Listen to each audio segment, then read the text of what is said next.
And now we are here today celebrating all of this work that has been done, the offering that radio has given, because it has been hailed as one of the pertinent tools in oral history. So the work that's been done and you guys having documented that, I think this is a very good book that would help in the study of radio, its history, and oral traditions as well. So I look forward to getting the final draft and reading it, and I'm sure others as well would like to get copies for themselves. Can you please just share? I know that the book was just only recently published. Can you share how we can get a copy for ourselves?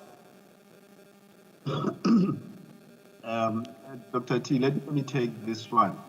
Okay, so as I pointed out, the book is being published, has just been published over in the UK and in America. It came out on Monday. It's available in hardcover. It's very expensive at the moment. It goes for $125, which if you convert into rands is it's a lot of money, close to 2,000 rand.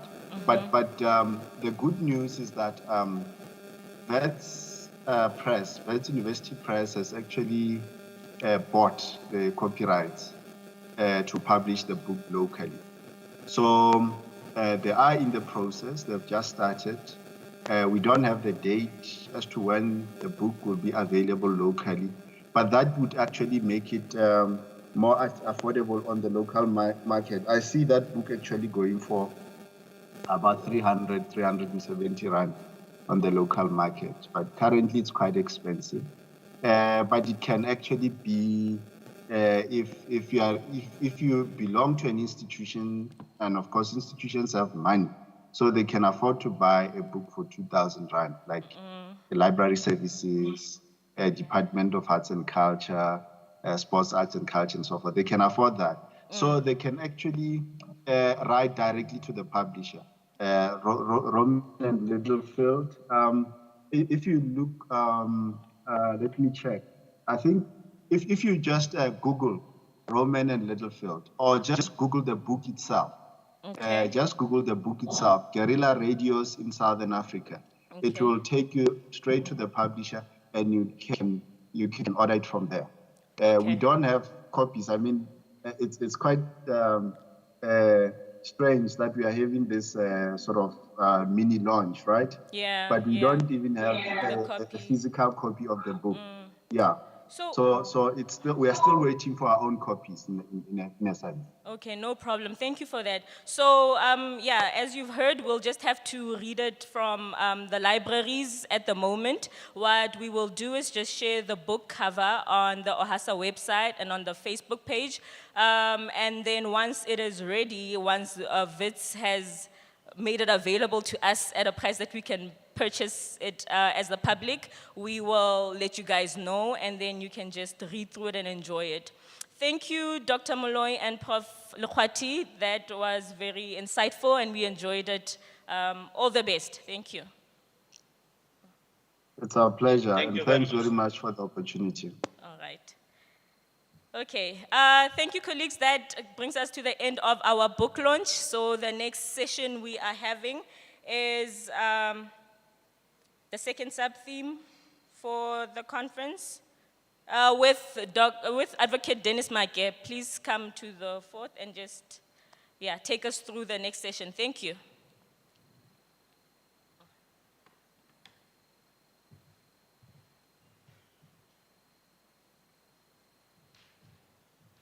Investigate on whether and when and by whom actions were made through any form of business, of whatever nature, to influence members of the national executive, in brackets including deputy ministers, office bearers, and of functionaries employed by or office bearers of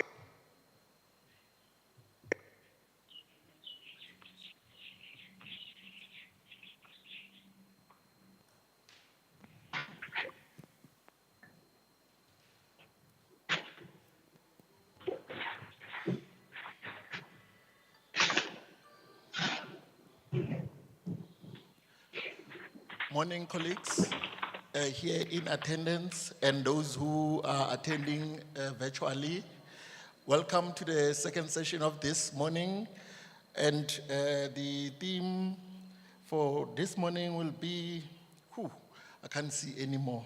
It means I'm getting old. Okay, the theme is democratizing the discipline of oral history and production of local knowledge.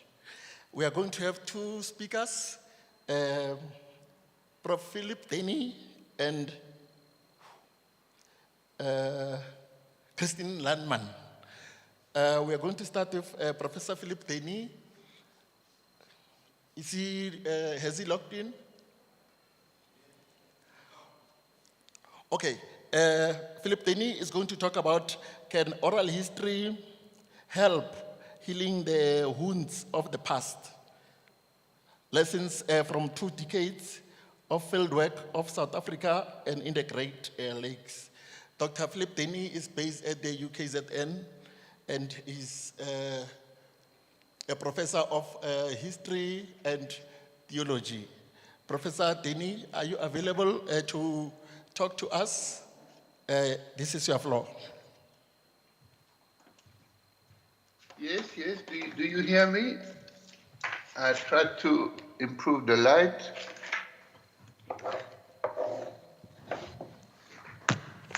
Do you hear me? Do you hear me? Yes, we can hear you, Prof. The floor is yours. Okay. Thank you. Good morning, everybody. Sanbonanong. I come from KwaZulu-Natal, Pietermaritzburg. I see a message saying somebody's waiting in the lobby. I would like to know from the chair how much money how much time you give me. Chair, how much time do you give me? Yes, Dr. Philip Denny, I've introduced you as the former president of OHASA, and you are currently with the University of, or attached to the University of UKZN, and today you'll be talking about can oral history help healing the wounds of the past, lessons from 2 decades of fieldwork in South Africa and in the Great Lakes. Is that enough? Or? Thank you, Chair. I would like to know, according to the program, I've got 20 minutes. Is that correct? Yes, you have 20 minutes. Thank you. So, let me start again. Good morning, everybody. Sanbonanonke. The topic I would like to present, as the Chair has mentioned, is can oral history help to heal the wounds of the past? It's a very big topic, which is not new. For example, Schoenfeld at UCT has written quite a bit about that, and of course a number of oral history practitioners around the world. So I don't pretend to start from scratch. But what I'm going to do, I will reflect on my own experience in the last 20 years and draw some conclusion from a few oral history projects I've conducted, either alone or with an organization I've been founding or co-founding with Noka Makiwane, also Nomatwanini Nokwe, in the late 90s, which is called the Sinomlando Center for Oral History and Memory Work in Africa. Before I do that, I would like to introduce the topic and share some thoughts what we mean in this context by healing. What we mean by healing. And then I will have to discuss what type of oral history I'll speak about. But let's talk first about what we mean by healing. Well, it's obviously not healing from physical wounds, but from mental wounds, from emotional wounds. So we all have painful memories, some more than others. when we experience a very sharp emotional need, we speak of trauma. And trauma takes a lot of time to go. It's possible to heal from trauma, but it takes a long time. And I can say also that sometimes we wound it individually, or sometimes collectively, sometimes the whole country is wounded. And we can say to a large degree, South Africa falls into that category because apartheid has wounded the entire society, black and whites alike. And we can argue that a number of problems we face today, 25 years or more later, are still due to apartheid. It doesn't go fast. So some of the oral history projects I will talk about are linked to apartheid and also to political violence, the last phase of apartheid, which has been very violent. I will also talk about the genocide against the Tutsi in Rwanda, because that's a project I've been involved in. Now, let me say something very important, is that when somebody is traumatized, somebody is wounded, somebody has painful memories, individually or collectively, the temptation is to say, let's move on and forget. Now, that does not work. Healing is not forgetting. Healing consists on the opposite, in remembering, but remembering in a correct way. So it's important to understand that one of the conditions for healing is that we need to acknowledge what has happened. It's a question of recognizing that something has happened, and secondly, to share that with somebody, either one person or more, preferably somebody in an official capacity, because it gives to this validation more value. If somebody speaks on behalf of the community, it's easier to feel that the wound, that the harm has been acknowledged. So I would like to say something about denial now. The opposite to acknowledgement of a wound, of trauma, is denial. Now, my work, both in South Africa and Rwanda, made me aware of the fact that the possibility of denial is very strong when something bad happens. And there are two types of denials. Is the one I would like to call the victim denial. So somebody who has been attacked, abused, somebody who has been injured emotionally, can feel incapable of recognizing what happens and trying to block the memory. That's one type of denial. But the other type of denial is what I'll call the perpetrator denial, when the one who has caused the harm, who is the abuser in the case of abuse, who is a part of the elements of society which produce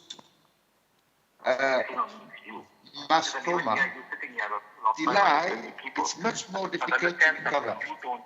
I think somebody must mute his or mic, because there is interference. Looks like it's better now. So this has a lot to do with oral history, because oral history consists precisely in remembering the story, in telling the story to somebody who can listen, who is prepared to listen. So I would like now to move to the second part of this short talk and speak of oral history as such. We all know that oral history, it's a conversation between one who has to tell a story and another one who listens to the story, is recording the story, and sometimes transcribing the story for various uses. Now, regarding the topic of healing, we need to distinguish different types of oral history practices. The most common is an individual oral history interview, one-to-one. Now, in the case of painful memories, it's always better to have multiple interviews. But it can happen, and it has happened to us in some cases, in Peter May's work, that we interviewed individually a certain number of people with part of the same event, in this case, political violence. So you interview 1, 2, 3, 4, up to, I don't know, in that case it was about 50 people. And we, at the end, to have feedback session with all interviewees. So they were interviewed individually, but they came back together for a sort of celebration, which was a closure. That's another type of practice. Then, of course, you have group interviews, which you could also call focus groups. Sociologists rather speak of focus group. When you interview a certain number of people together, and they remember together, they help each other to remember. Now, in case of painful memories, you need to be careful, not necessarily the best practice, because it can lead to some unexpected results. So probably it's better to interview one-to-one. Lastly, is what it called a public narrative process, which is not exactly oral history, but is related to it. Is when some instance, government or multinational authority is inviting people to share stories. And in case of mass violence or genocide, it's what happens sometimes. And I'll give a few examples. After the Nazi era, we had the Nuremberg trials in 45, 46, 47. And a lot of stories came up, and it had an healing effect on society. There were also shortcomings, but it was very important because it put the story in front of everybody. And the same has happened in South Africa with the Truth and Reconciliation Commission. The TRC was not really oral history, but a lot of stories have been told in public. Actually, we saw it on TV in some cases, or in the city hall, and in a certain way, the Zondo Commission today is playing the same role, something a bit similar. And in Rwanda, a country I know well, is the ICTR, International Criminal Tribunal for Rwanda, which has been judging a certain number of genocide perpetrators for about 15 years in Arusha in Tanzania. So those processes also contribute to healing, but they're known for certain shortcomings because they are politicized, they are slow, there are logistics problems, and more importantly, there's not sufficiently a focus on victims. So the victims benefit from it, but they are left. Now, let's come back to oral history as such, and let me explain that it is very important to remember that an oral history practitioner is not a therapist. Is not a therapist. And in case of overwhelming trauma, overwhelming re-traumatization, which means when the fact of remembering, bringing back bad memories in a very dangerous way, it's essential to refer to psychologists or psychiatrists. Referral is imperative. But this being said, there's no doubt that oral history interviews have a therapeutic effect. So we're not therapists, but somehow we contribute to a therapeutic process. And that's what I want to talk about because I've experienced it more than once.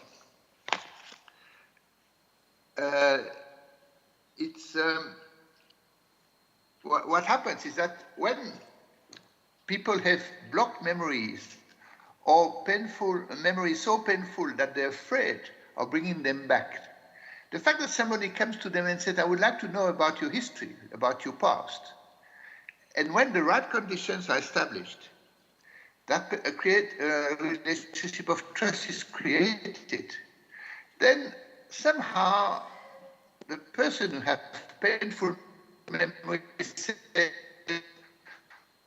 why not? Let me try. That person, sometimes for the first time, tells us and feels good about it. Feels good because he's somebody to listen, who is not there to judge. And somebody who is genuinely interested to ask the right questions. Tell me more about this. How did it happen? Who was there? And so on. So those questions help the person who is wounded to speak. And it brings a great sense of relief in many cases. And that's how the interviewee is developing resilience. Resilience is the opposite to forgetting.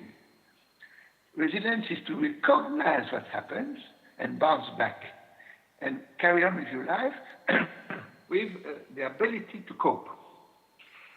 Having said this, all this is an introduction. Let me say what I was supposed to say this morning, to reflect briefly on a certain number of projects that myself and the Sinomlono Center have been conducting in the past 20 years. I will briefly name the projects.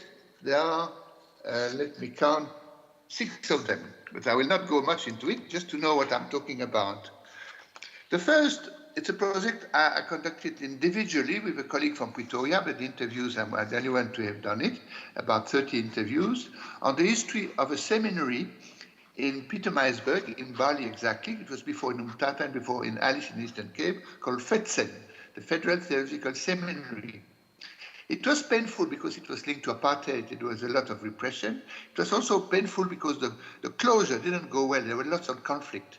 At the time of conflict, actually, it was a time of political violence. So it was a painful history, definitely. And many people said so. So I conducted those interviews between 2002 and 2007, and a book came out of it.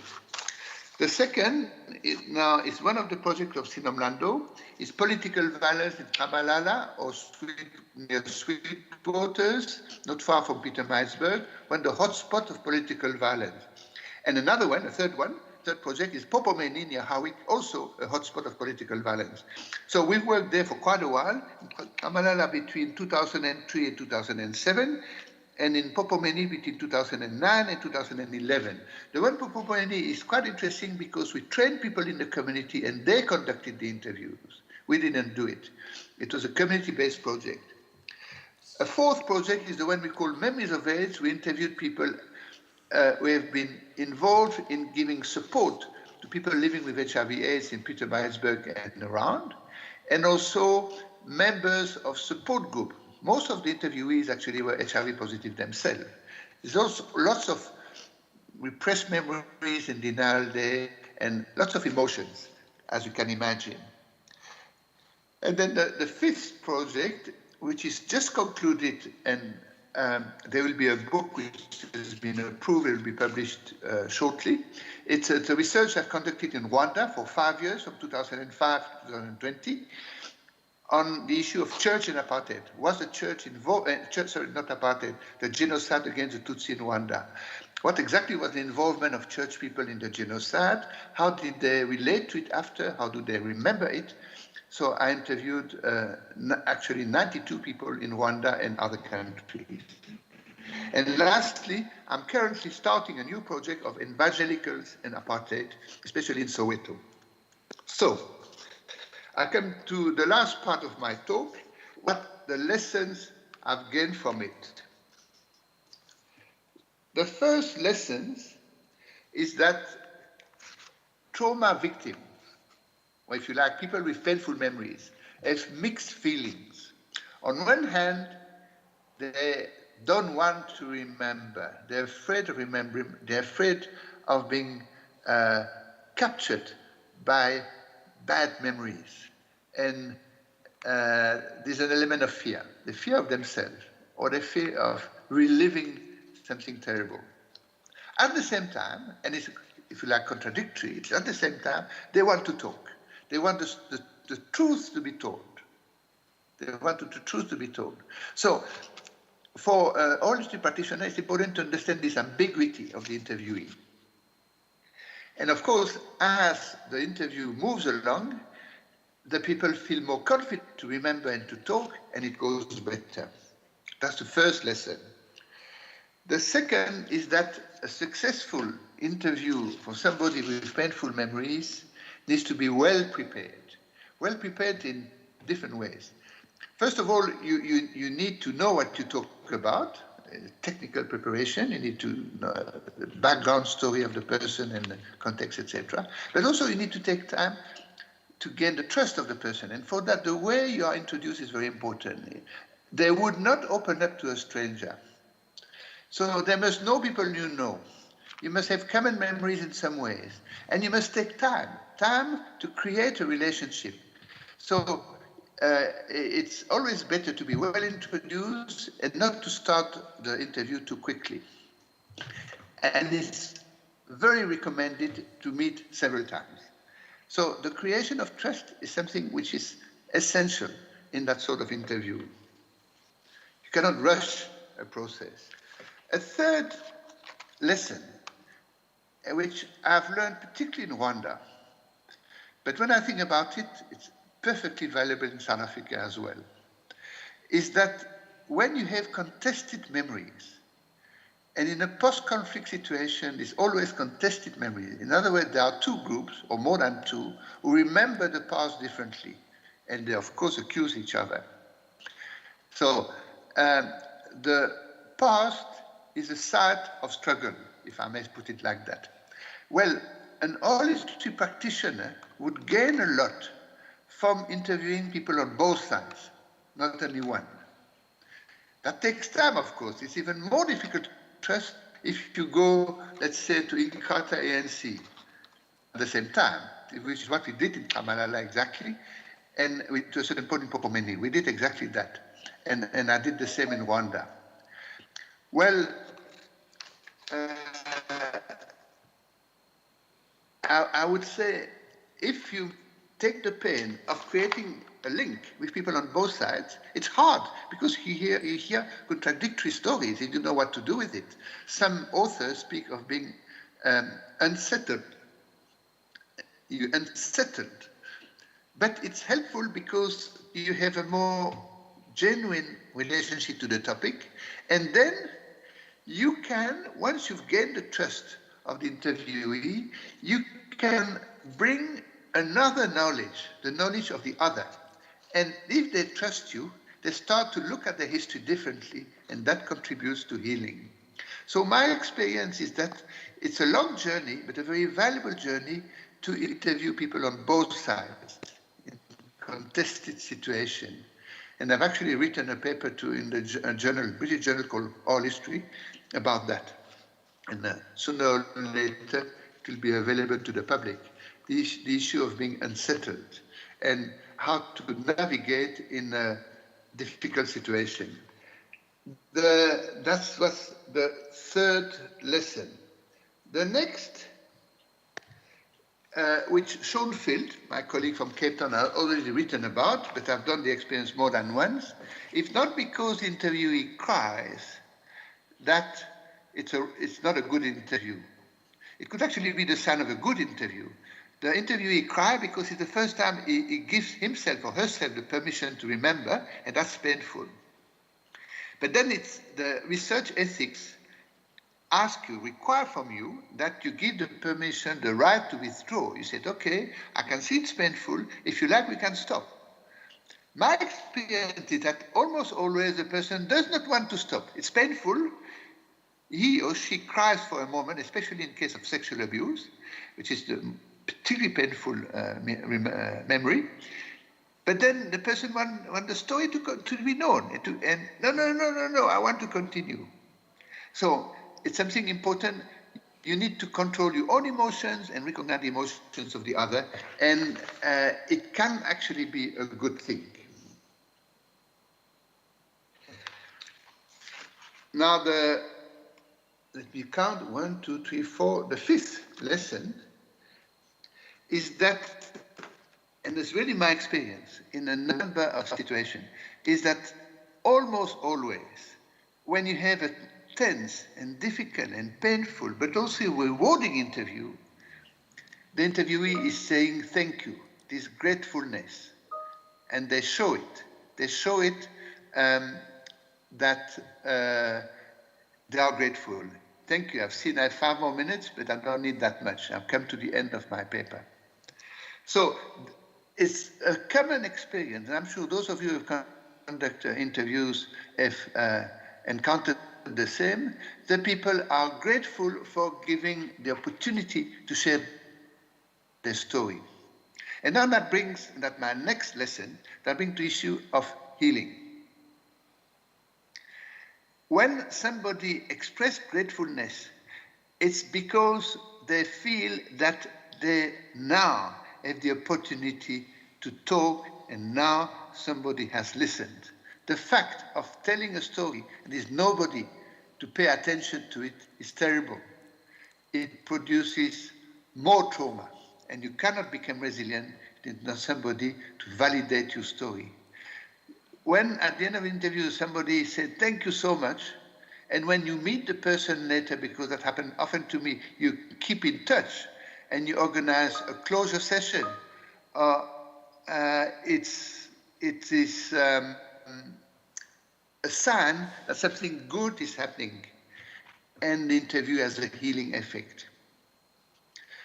So in the same line, and the other lessons would be, and I think it's number 7 if I count well, it's very, very recommended in a case of an holistic project to have a closing ritual, closing ceremony, when you invite everybody and you share the results, you give a little certificate or whatever, if possible a meal, and that contributes to the healing process of the group as a group and the person as individuals.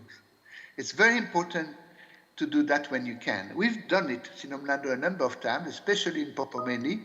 Popomeni, it was even better. We had 100 people, half in Qatar, half in NC, with big tents, and they each met and shared their stories. It was an amazing event in Popomeni about 10 years ago. We did the same in Kamalala, and I've done the same in a certain area of Rwanda, in Western Rwanda, in a place called Kongonil and Mushubati. It was so moving. It was actually extraordinary to see the victims of the genocide meeting and sharing things with me and my research assistant, because it was all in Kinyarwanda. Well, it was part French, part English, part Kinyarwanda. It was extremely moving, and they started to dance. It was a joyful celebration about something very sad at the same time. So the closing ritual, the closing ceremony, is an essential part of this process. Lastly, and I come to the end of my talk now, at the level of the country, it is more complicated. There's no doubt about it. One needs to distinguish in an individual process, one-to-one, a group like those I mentioned, the victims of political violence in certain areas of Pietermaritzburg and the Natal Midlands, in this case, or the people living with HIV/AIDS and forming support groups. That's another group that we've worked with. Or FETSEM, this seminary, the former staff and students of FETSEM who are still in grief for the closure of the seminary. We did have something at the end. Or in Rwanda, as I said, the people who have been victims of the genocide and still suffer from it many years later. So individual groups. At the level of the country is of course more difficult because it's far more complex. And also because it's politicized. You know, you have different layers of political interventions and political maneuvers and political manipulations. So I will not say that all history will heal the country from apartheid, or Rwanda from the genocide, or Europe from the Nazi era. No, it's more complicated than that. But it must be seen as part of a process. You know, you can go from the small to the big. And if there were many such processes of collective remembering of painful memories, I think gradually things will be possible. And this is my last word. Thank you very much. Thank you very much, Prof. A round of applause. Ladies and gentlemen, Prof. Dini is a senior professor in history of Christianity. Okay, what we can take from Prof's address is that we need to deal with healing, and healing has a number of layers, etc., and that we as oral historians, we must take note that we are not therapists. After you have engaged with the subject, You may want to also want to see counselors or go for counseling so that those traumatic experiences, the subject and the narrative that you have received, you can get some closure on that. And finally, Professor Denis spoke about a number of lessons that we as oral historians must try to follow in undertaking all the work that we do. Just the last one is that I had a personal experience of working with people of Rwanda. They had a commission called the Rwanda Commission for Archiving of the Genocide. And we had a number of interactions, and they wanted to juxtapose the processes that were taking place in Rwanda with the TRC processes that took place in the country and how we managed to deal with that. But mainly, they were focusing on archiving all the stories they got from the various informants, not informants as per the book that Professor Kiba and Professor Moloi were talking about, but informants as in people who have the knowledge or who have experienced the massacre, etc., etc. Without any further ado, in terms of the program, we were supposed to get Mr. Tom. However, due to some unforeseen circumstances, he will not be able to join us. So we'll move to Professor Christine Landman. Professor Christine Landman is with UNISA, and she is the executive member of OHASA. Her responsibilities are that of an editor. She became a professor in 1990. And she's a professor with 2 doctorates, one in church history and the other one in theology. And she has published over 100 academic articles. So, ladies and gentlemen, those who are following us on Teams and those here in the Nerve Center, I present to you Professor Landman.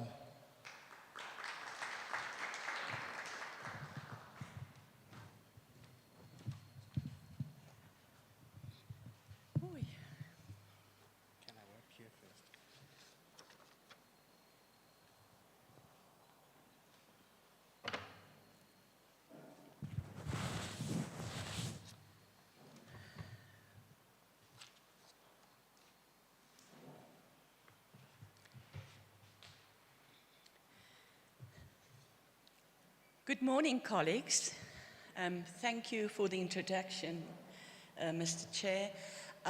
In terms of government policy, I won't greet you as in gendered terms as ladies and gentlemen, but just as colleagues. What is a lady anyway? It's a British woman of leisure of the 19th century, and none of us African women are that, are we?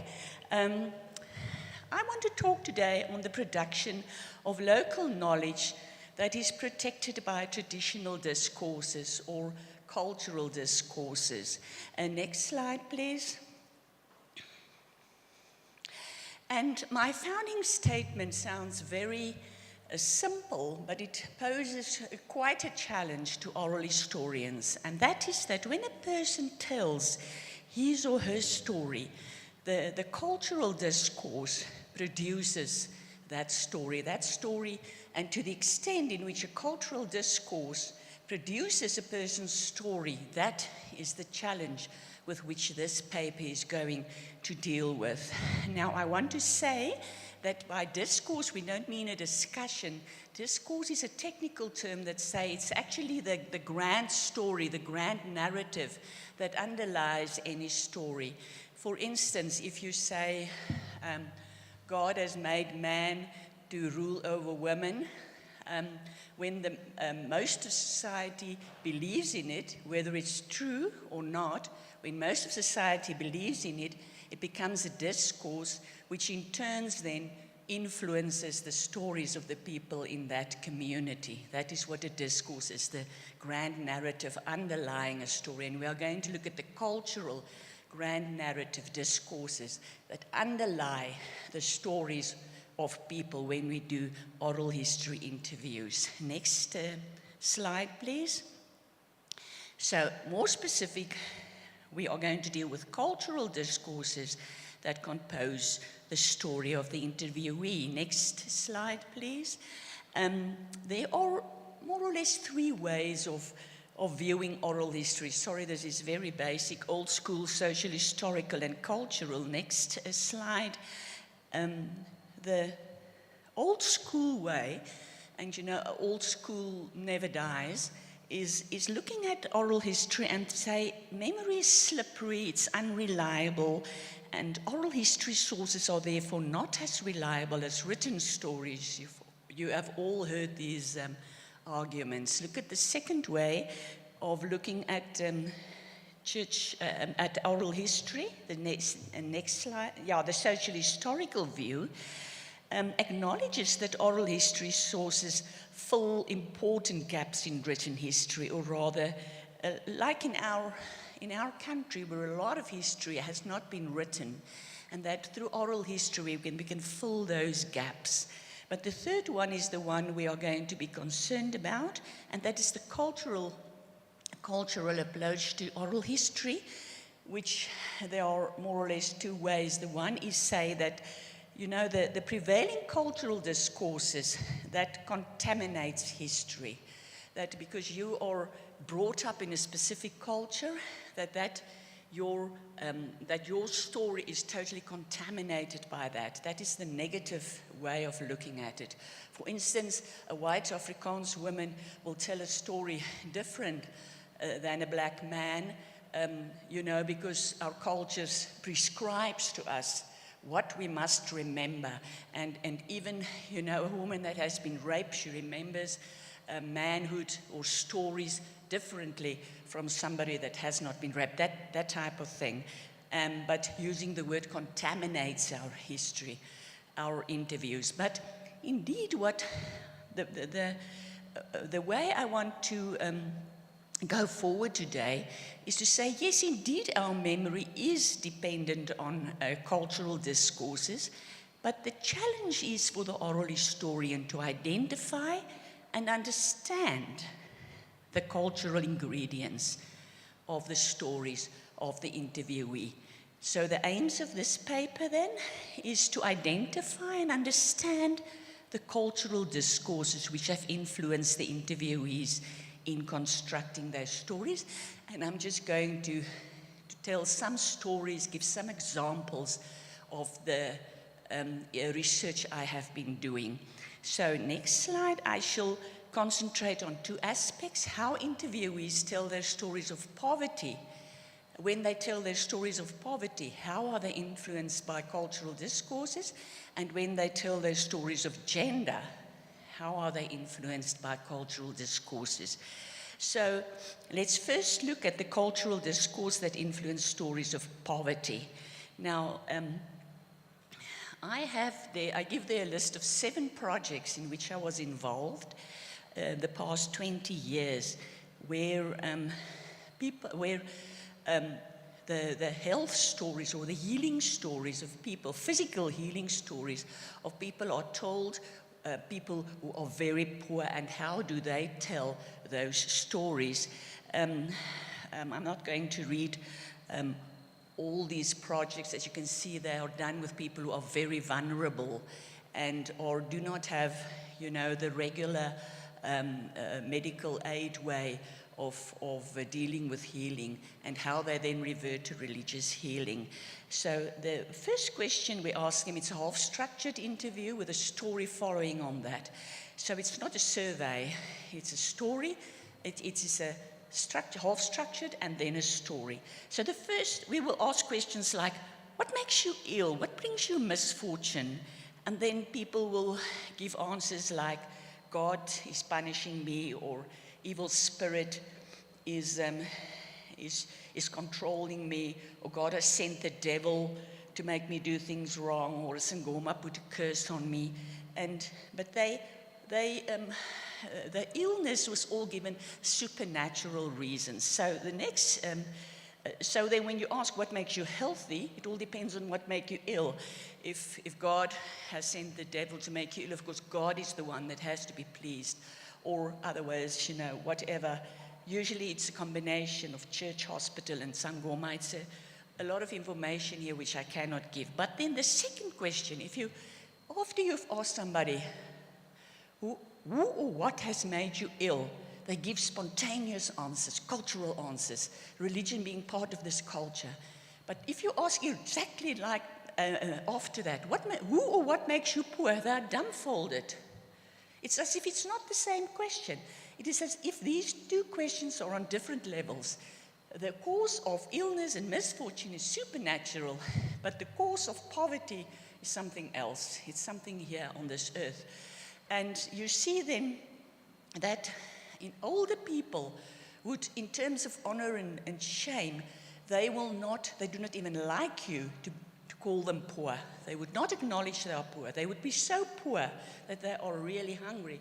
But I see, even in my own congregation, the older people, in terms of honor and shame, you will never call them poor. They will not stand in a line during COVID times for food. When people donate old clothes, they would be very offended that this has happened because it touches their dignity, their honor and shame. The younger people are different. Can we go to the next? Next slide. And what is particularly interesting, both young and old, in Christian communities, look, I'm a religion researcher, so sorry, I concentrate on religion as part of culture.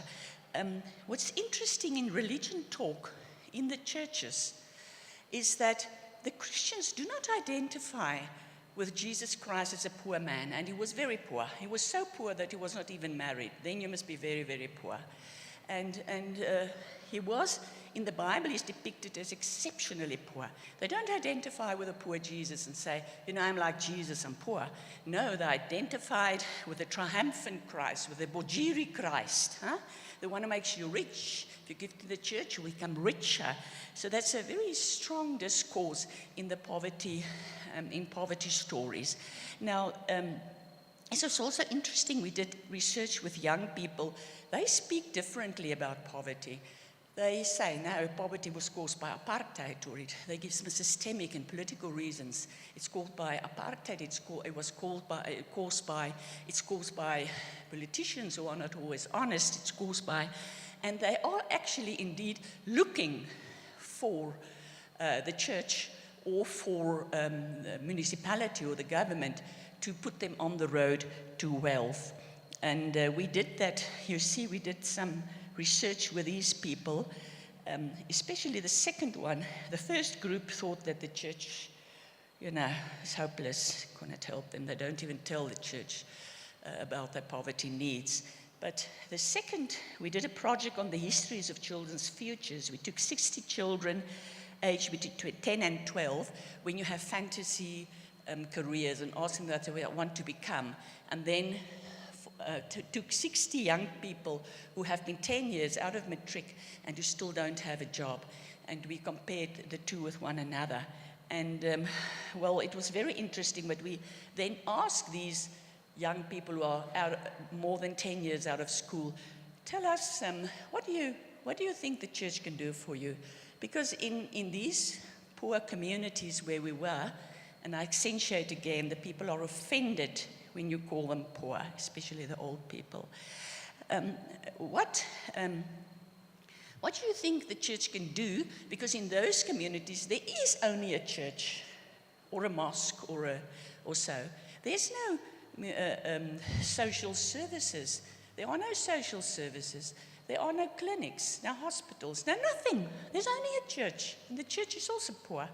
So we ask them, what do you need from the church? And that is what they say they need. What they say is they need businesses, job creation, opportunities, education, skills, you see. So they express their needs in terms of poverty. But the older generation, the more traditional discourse, will not acknowledge that they are poor. Can we look at the, it's a bit more complicated than that, but that's just one way of saying that when you do the interviews, you must be sensitive towards the culture that underlies the stories of the people. The second thing, let's look quickly, because we only have 20 minutes, look at stories about gender. We also did an interview. Next slide, there is in Mpumalanga.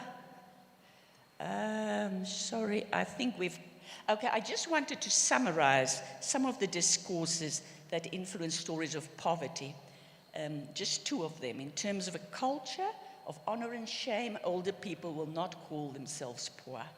And the second one, there's an absence of religious discourses on poverty and an identification with Jesus, the miracle worker. I think you can, when you go out here, you will drive into Rustenburg, you see the old Dutch Reformed church there has been sold to a charismatic church. And now everything is replaced with the church, the NG Kerk is now replaced with Church of Miracles, Church of Breakthrough, Church of, it's a total different discourse. Sorry, I have 5 minutes, so let's go to gender. Can we quickly go through the next 5 slides just to show you a project we did there in Mpumalanga, in Sakelwe, the next one as well. These are the people, very religious. There's only a church, nothing else. The young people, sometimes you want to interview, they show their asses to you, rightly so. There is a shebeen, many shebeens there. The next slide. There's a makeshift shebeen. There's a next slide. There's a church, very poor as well. Next slide, there also the church. Okay, so what we did in this research, next slide, is we asked 60 women and 50 men the same questions about what should the leadership roles of women be. And it was very interesting. Next slide is that, yeah, this one is right. The men would override the political discourse. They would override the traditional discourse with the political discourse. They would say, of course, women should be leaders. We need leaders. Yes, women should be leaders. But my wife shouldn't be one, because we ask questions which are sort of checking on one another. Women should be leaders, but not my wife. I actually don't want to go to a church where a woman is a leader. Something like that. But they would always give the right political answer, which is a discourse. And then at home, in church they would say, or in an interview they would say women should be leaders, but at home the traditional view, the traditional discourse would prevail. And then I can also just say that the tremendous tensions among the women around their gender roles, their church roles, their cultural roles, and their leadership, human rights roles. You say a happy woman in South Africa would actually, in the day she would do a job to help substitute the family income. At night she would be a subversive wife, and on Sunday, although she has 4 children, she would believe in the virgin birth. That is a happy woman in South Africa, jumping between identities. Can we look at the next? I am always finished. Can I have 3 minutes more? Okay. I think I have actually summarized that the discourses which came out in these gender stories was that the public political discourse influenced the stories of the men, but they would tell different stories in different settings, and that the cultural discourse of the women's subordination was suppressed during the telling of stories. They won't say in an interview where women should be submissive or so, but that is actually that is how the recent discourse would influence them. I would finish, sir, can you give me 2 minutes, by telling 2 stories, making 2 specific references to show how the cultural discourse influenced a woman's story, one in terms of covert power, when she has to revert to covert power, and one when she has to revert to shifting identities. Next slide. Sometimes women have to, when they are in a relationship, because culturally they cannot negotiate a relationship, therefore they have to revert to COVID power to get a relationship or to sustain a relationship. And then they will do things like, you know, parasuicide, withholding love, falling pregnant, sometimes even if her husband says, I'm going to leave you because you are having a relationship with your boss, you'll change your name to innocent. So that's COVID power because you don't have access to COVID power. So let me just, there's one story there of Nonki. Nonki found out that the husband is cheating on her. When she confronted him, he wanted a divorce. Although she's a professional woman, she resigned from a job to stay at home cooking and caring for him full-time. She also used another COVID power technique to keep the relationship going, such as trying to get pregnant, reminding him of God's word that divorce is sin, and prioritizing her identity as wife over that of her working identity. She nevertheless lost the relationship. They divorced, and Nonki cannot find another job. She went to the pastor for counseling, but he said that she had to take the blame for the situation since she was not submissive to her husband from the onset, and she still chooses to go to this church and confined in the past. So I'm not going to tell you what the cultural discourses are that is at work here. You can see it. Then finally, shifting identities. This is when it happens to men as well, but I'll give an example from women's side, is that a shifting identity is when you are forced by culture to live in different worlds. You have an identity as a worker, and then you have an identity as a mother, and you have an identity as a wife. Let's take this white woman. She's a university-trained woman working at the gender desk of a church. So she's an activist, actually. But at home, she's a single mother to a son, now 25, after her husband died in a motor car accident. Not having finished school, this son of her drifts from job to job. He drinks heavily, and Gina suspects that he's on drugs, although she cannot discuss it with him at all.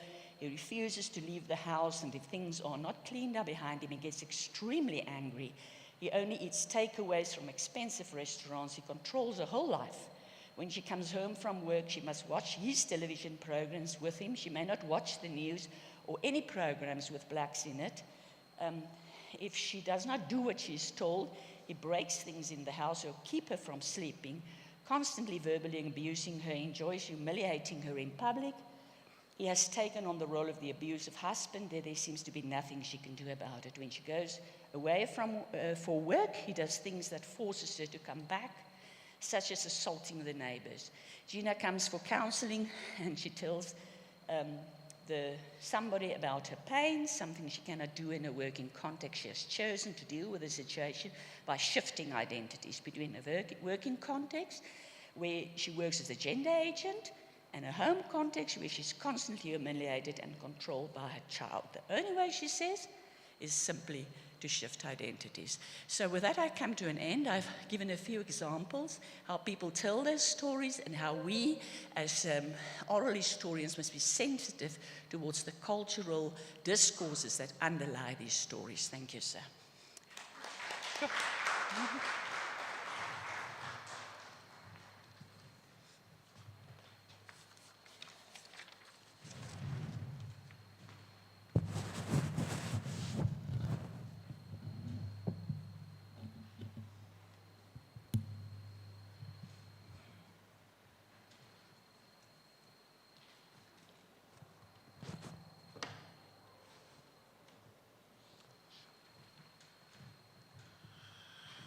Ladies and gentlemen, another round of applause for Professor Landman.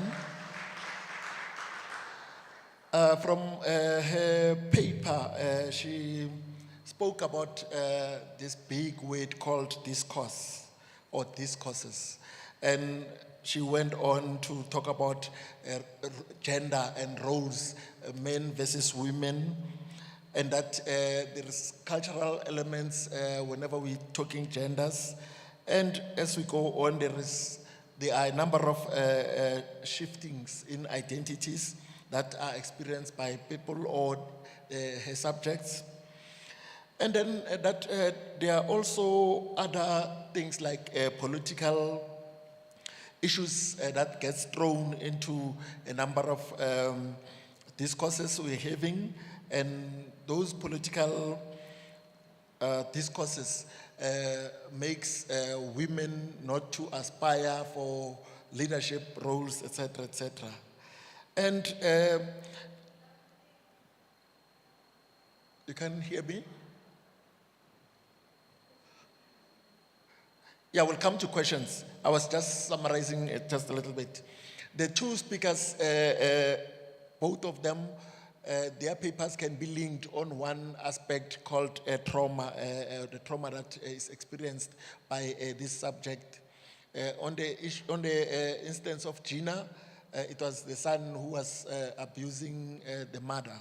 Then on the issue of the genocide in Rwanda, it was the militia, etc., that was attacking the people there. And when we come to the part about South African TRC, you know that it was that former government which was not treating some people well. Okay, now we will have questions, and the process will be that can my colleagues confirm to me whether they have questions under the chat box? Are there questions under the chat box? Yes, sir. No questions under the chat box. Okay, then questions in the house?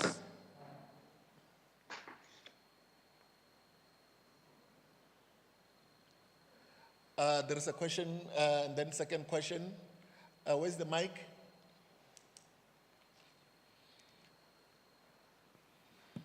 Maybe let's start with the ladies first. Oh, is that part of what Professor Christine Landman was talking about? Is it ladies first or is it men first? It's women first. Okay, women first. Hey, it's your floor.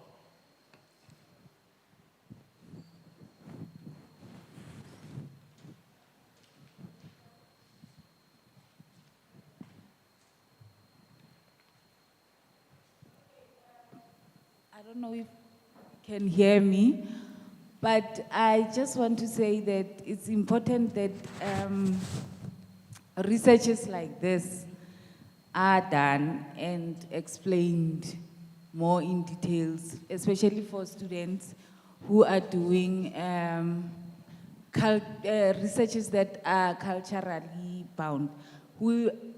I was just discussing now with my colleague that this issue of people not wanting to identify with being poor, it's also a fact when you as a person maybe volunteer to help somebody. You might see somebody maybe not having enough clothes or whatever, and then you give them maybe your old clothes or not, even if it's normal clothes. After a while, that person resents you. That person feels like they owe you or something and they hate you for that. So this thing of maybe the word poor itself is not a word that anybody wants to identify with. So I guess that's where the word discourse comes in, because you really have to understand where a person comes from before you just impose your beliefs or your perspective on them. So, interesting. Thank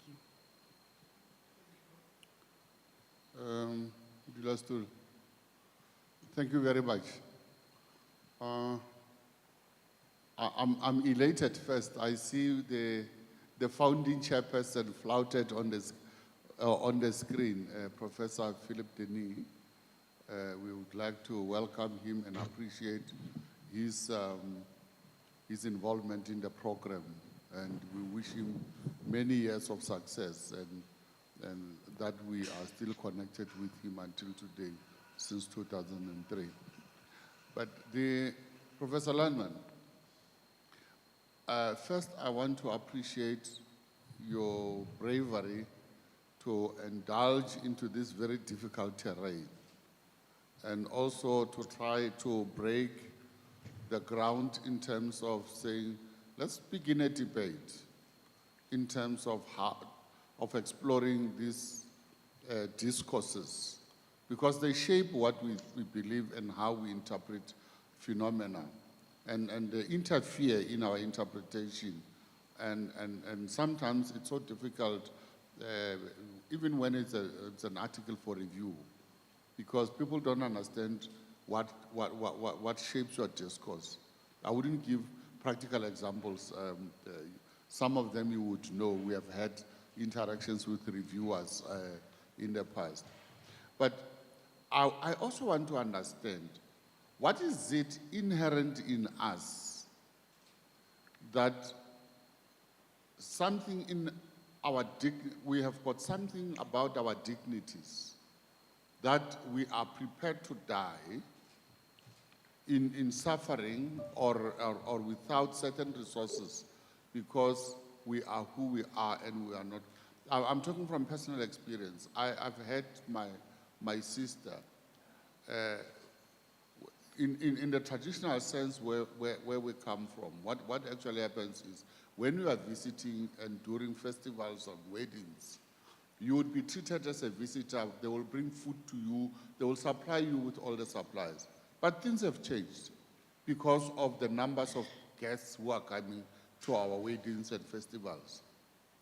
Now people have to go and queue for food. My sister would say, no, I would rather live without eating than to go and stand minutes and minutes in a queue. Where do we get this culture that people have to queue for food? Because if they want to give us food, they know where we are, they should bring this food. And I always try to say, look at the disruption of a culture and the encroachment of a new cultural practices, but there's also the element of integrity. How do we resolve this conflict between the new and the old and our personal integrities? Thank you, Professor.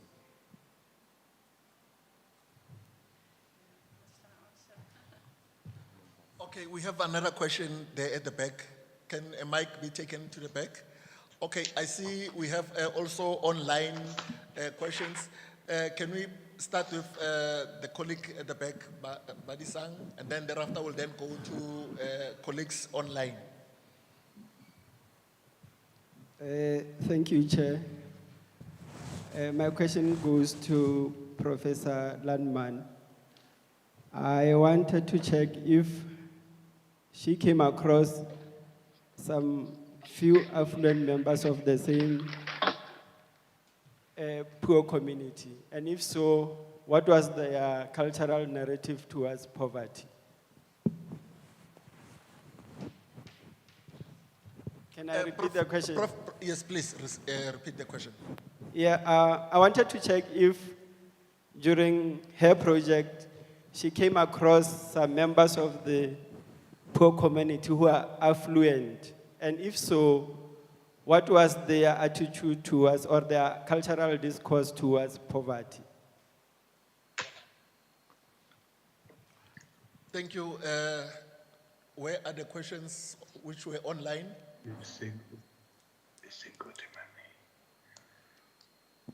You are acknowledged. Okay, no, thank you very much, Prof. Langman.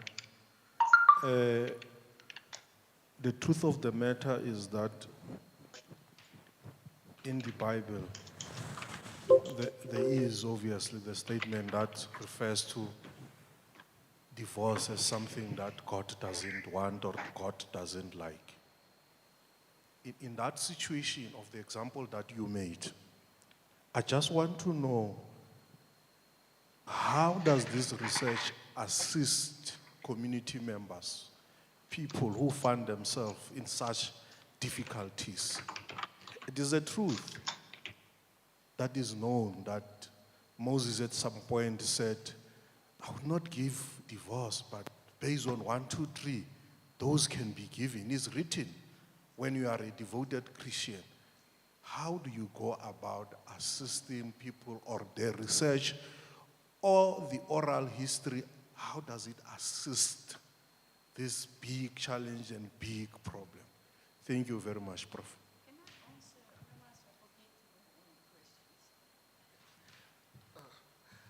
Prof will answer the questions that were asked now, and thereafter we can have another round of questions and also go to members who are online to get their questions. Maybe, yeah, okay, let's leave it that way. Prof will answer the first question.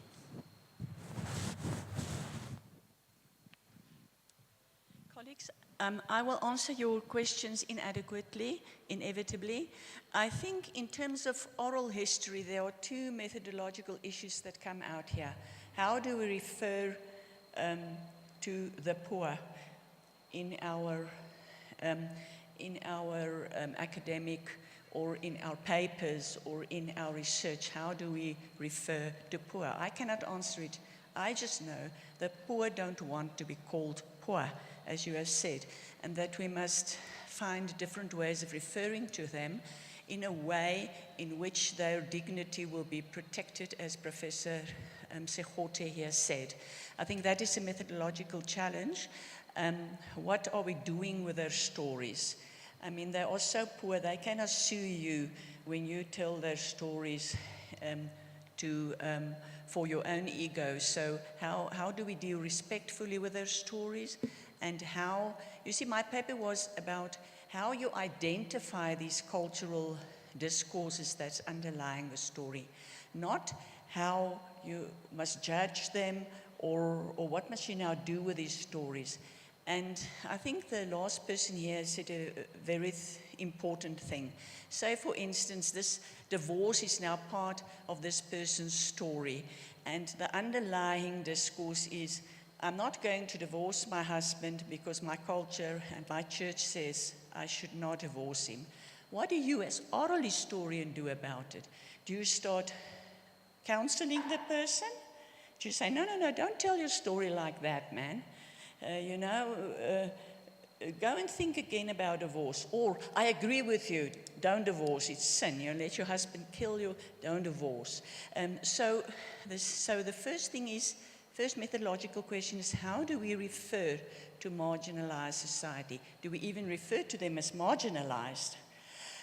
Secondly is, how do we deal with a story in terms of what we think should be the correct cultural discourse, or the shifted discourse, or the reconstructed discourse? In terms of divorce, do we judge this person? Do we start counseling him? What do we do with a story? What is an oral story? Is he simply somebody who goes and retrieves stories and give them as they were told? Or are we to give and try to understand it? Or are we going to give a value judgment? Are we going to, in our work, and are we going to counsel the person there, which I think would be very inappropriate?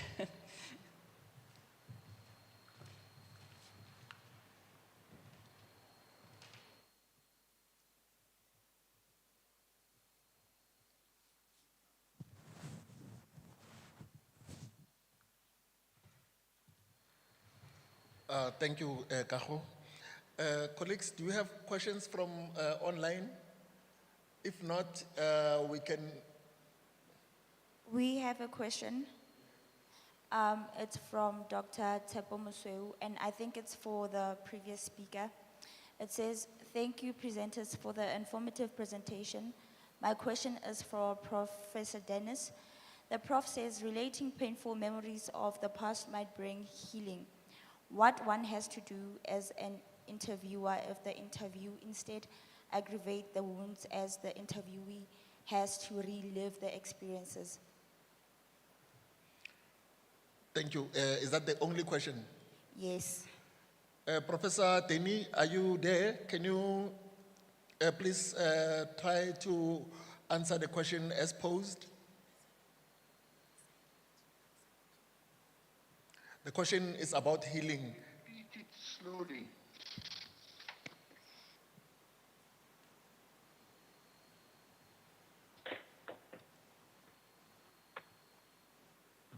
Could you repeat the question slowly? Thank you, presenters, for those informative presentation. My question is to Prof. Dennis. The Prof says relating painful memories of the past might bring healing. What one has to do as an interviewer if the interview instead aggravate the wounds as the interviewee has to relive the experiences? Thank you. Yes, it is a very valuable question. And in fact, in all universities now for quite a number of years is a process called ethical clearance, research ethics process. When you do an honesty project for a degree or for a project, and staff member just the same, you need to demonstrate that you have applied your mind to this possibility. It's always a possibility of what we call re-traumatization. So I really welcome the question. And that's what I said, that an holistic practitioner is not a therapist. If that happens, it's very important to refer the interviewee to somebody more competent, a counselor, a psychologist, or a psychiatrist, and to be prepared. In other words, to have plans even before the interview. When you work on a sensitive topic, you need to be ready. In my case, for example, I was only given permission to work on the genocide in Rwanda after I could demonstrate that I had a network of support myself in Rwanda, including 2 psychologists with whom I've been in touch, and I explained my project, which means that if something like that happened, I could go immediately to the right person. So you need to prepare the ground, in other words. You cannot just jump and do it, and if the problem happens, you don't know what to do. You need to have, in advance, somebody you could rely on in case things become complicated. And that's what I also said, you need to prepare the interview. That's part of the preparation. Now, if that happens during the interview itself, the important is to distinguish between, if you like, a normal emotional reaction, like crying, and what you could say something abnormal. And I cannot give you a recipe. I cannot give you a quick fix answer to that because it's a question of judgment. My experience is that it has not happened to me, virtually never happened to me. Why? Because what happens prior to the interview is a way of detecting if the conditions are right. So don't forget that when you go to interview somebody's painful history, you need to be introduced. I would not advise you just to pick up your phone or get a name and you're a complete stranger and you go to that person, I want to interview you. The introducing process is critical. You need to know somebody who knows the person, and the interviewee must recognize you. In other words, say, oh, this one, he knows so-and-so. So it's like a filter. So in my case, for example, all the projects I've been involved in Popomeni, I knew many people. In fact, I've worked in Popomeni in the 90s, so I had lots of people who could tell me, go there, don't go there. We discussed it in advance. I had a colleague, Hadeko Botsimane, another colleague, Nokama Kiwane. We don't rush. In Kabalala, we took back a counselor, and somebody on the Inkatha side was also a traditional leader, was very cooperative, etc., etc. In Rwanda, I took 2 years to introduce myself to people. I didn't start immediately. I had to get a sense of the terrain. And that's, I would call a filter. In other words, if somebody was very fragile, I would have known it. Now, it could be, of course, that there's an unexpected outburst of emotions. And then, as I said, you need to navigate the best you can. That happened actually I remember now, we had a workshop in a place called African Enterprise in Pietermaritzburg in the context of the Memories of AIDS project. And we had an unexpected level of emotion. Even our staff started not to do what to do. What we did, we quickly called the psychologist we work with, and she came the following morning and did a lot of counseling then and there. So that's what I say. You need to have somebody on standby. And that level of emotions we try to analyze. It was not for AIDS, it was for xenophobia, the issue of xenophobia. And a group of a certain, I don't mention the area, but a certain area in Pietermaritzburg, very poor actually, and suddenly everybody started to cry. Even our staff started to cry. So we called somebody and we stopped our program, and we got guidance from the psychologists who gave us support to ourselves first, and then we allowed a certain process to happen, and after one day we were back to normal. So you need to be ready to something unexpected. But as I said, it's a question of somebody on standby and to know in advance what the problem might be.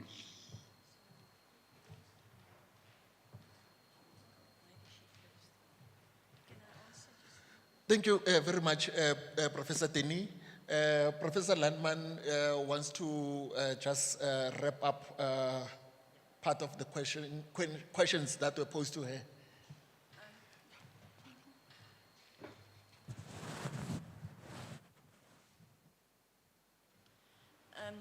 Colleagues, there was one question on what do the affluent do to for the poor, which is, in a sense, also an oral history question.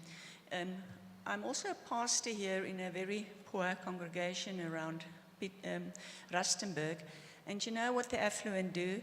They come and they drop their clothes and their fraught food there, and they expect us to be happy now because we are poor, take what we get, you know, and the people are extremely hurt by that. But the methodological question we have to ask here in terms of oral history is how much does the oral historian get involved in a community where you are doing a project? When I go to a community, it's a poor or marginalized, we still need other words, community. Do I just reap those stories and publish it under my name? I mean, giving recognition to them and everything, but just that is it. It's just an academic exercise. Or do I get involved in what they are doing, which is, of course, also dangerous because they don't want me to involve, perhaps. They don't want me to come here and say, hey, come to mommy, tell me your stories. I will do something for you, you know. So I think that is a sub-theme for our next oral history conference, is the involvement of the oral historian in the communities where they are working.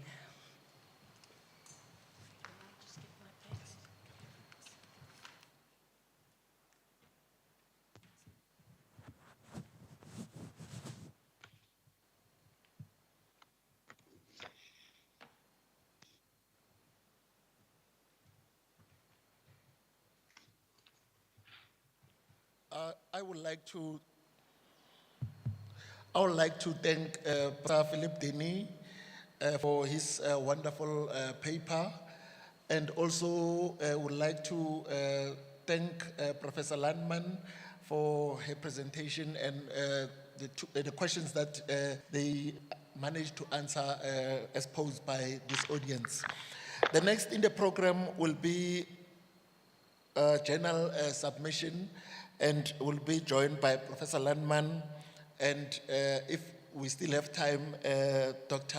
Achari will come to give us a word or so on questions too. Without any further ado, Professor Landman, please tell us how to go about publishing all our works as oral historians. Thank you.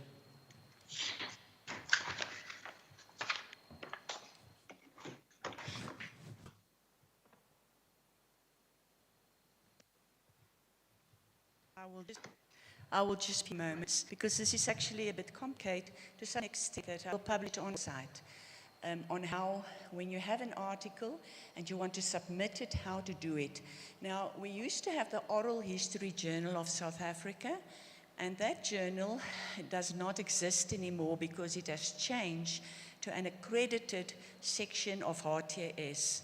So when you now submit a paper and we call this section Social Memory Studies, so Oral History Journal is now social memory studies. When you submit that, an article there, an academic article, there is then, you will be accredited if you belong to an institution that is accredited to the Department of Higher Education. And so what we want in future to have two publications. The one is the academic. If you think your article is academic enough, then you present it to social memory studies. And we are going to publish the first issue this year. There's 11 of our articles that are going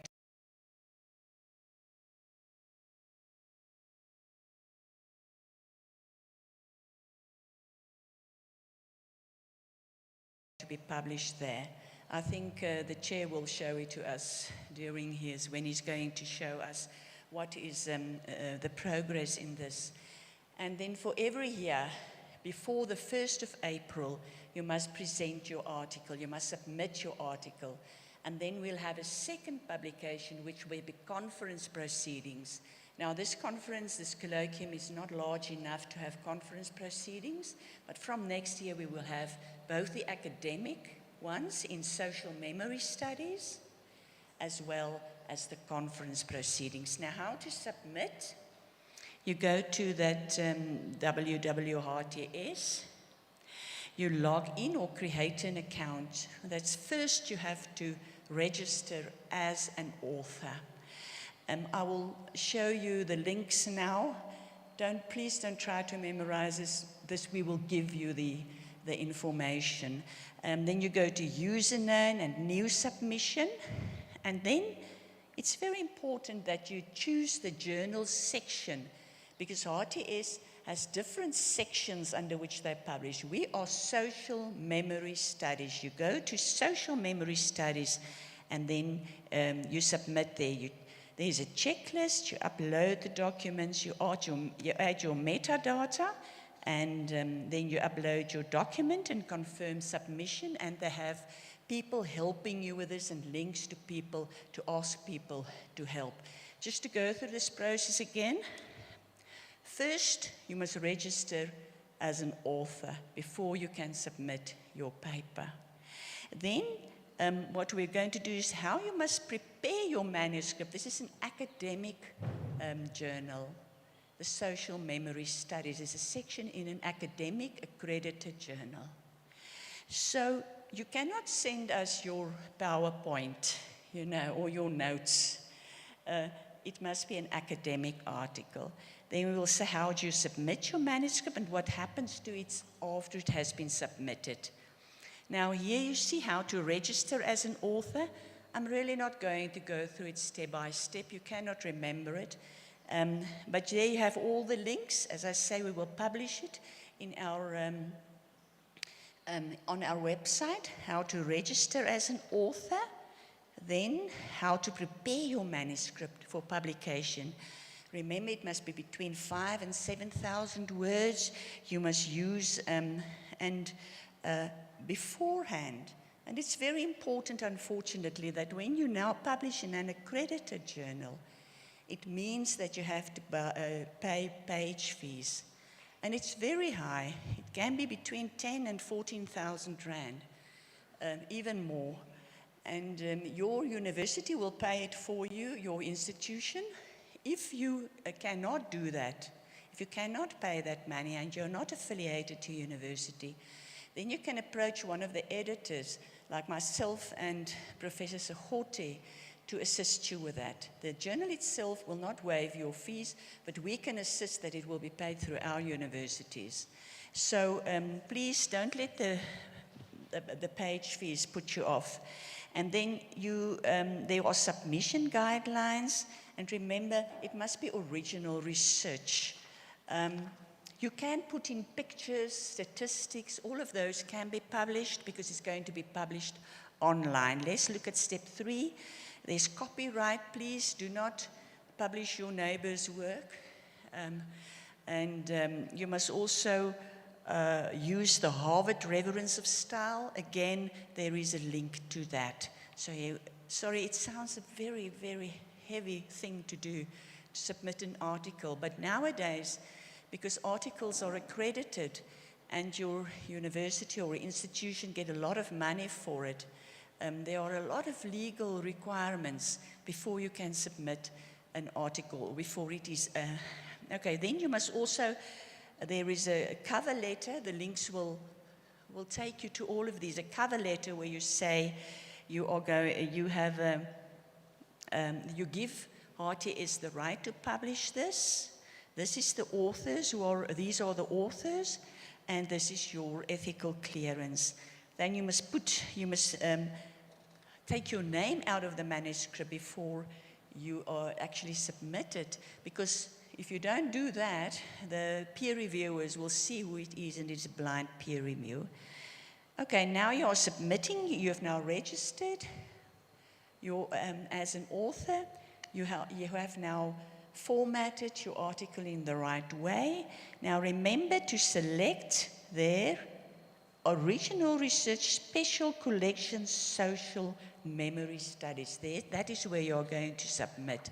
And then just again, how to submit your article, the steps that we are going to publish on our website.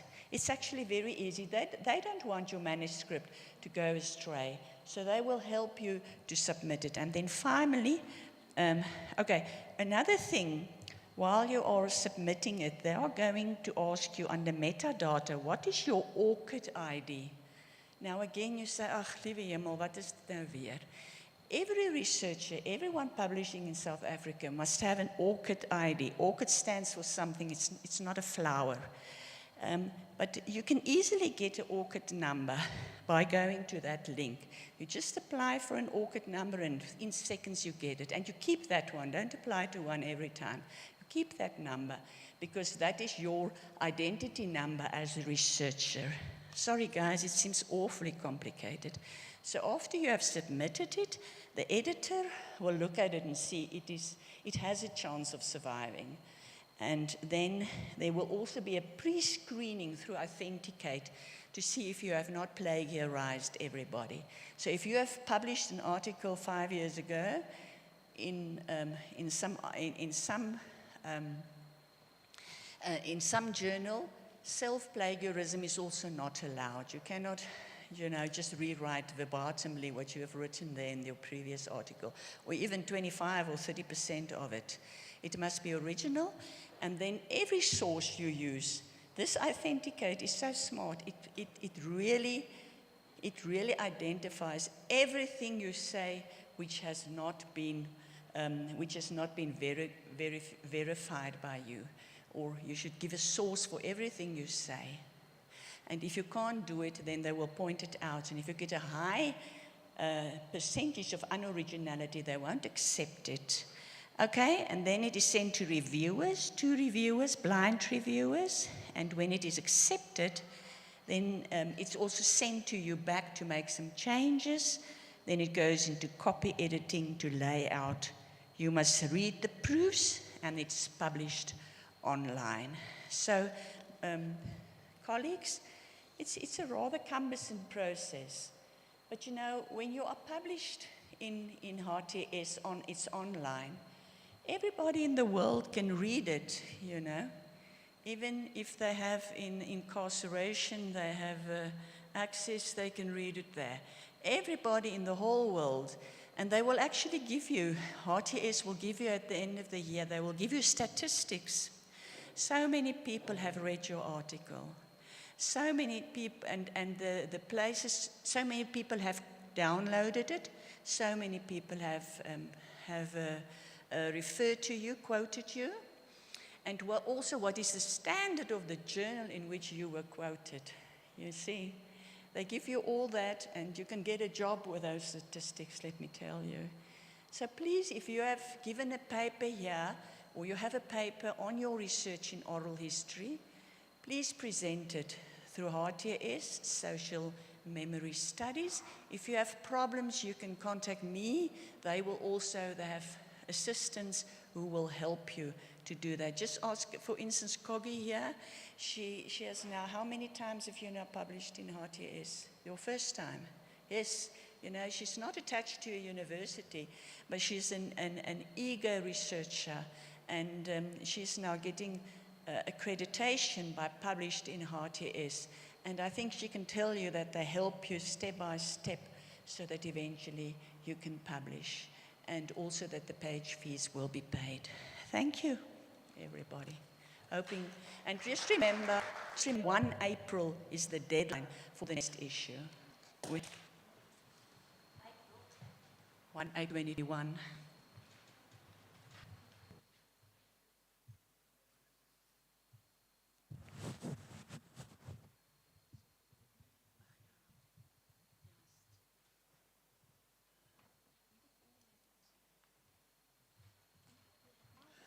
Thank you very much, Professor Landman, on how we can go about publishing our works. And we have a question that possibly she can give us email address so that we can contact them, because this very technical process that is in publishing.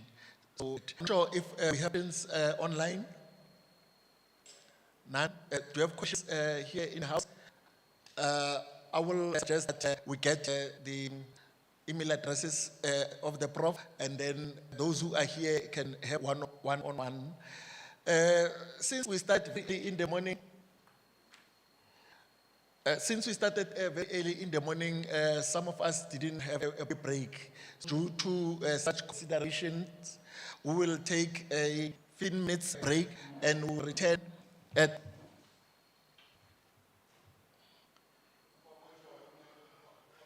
Please don't log out. We'll return at 11:50. No, 11:55. Oh, my watch is wrong. It's 12 now. Okay, Prof. is proposing that we'll resume 12. Those who are logged in, please log out, because I'm going to show an interesting clip of Professor Tsepoloi talking about the background, etc., etc. And you'll see some of the workers working at Freedom over Africa. For now, we'll pause here and then we'll resume after 12 o'clock. Thank you very much.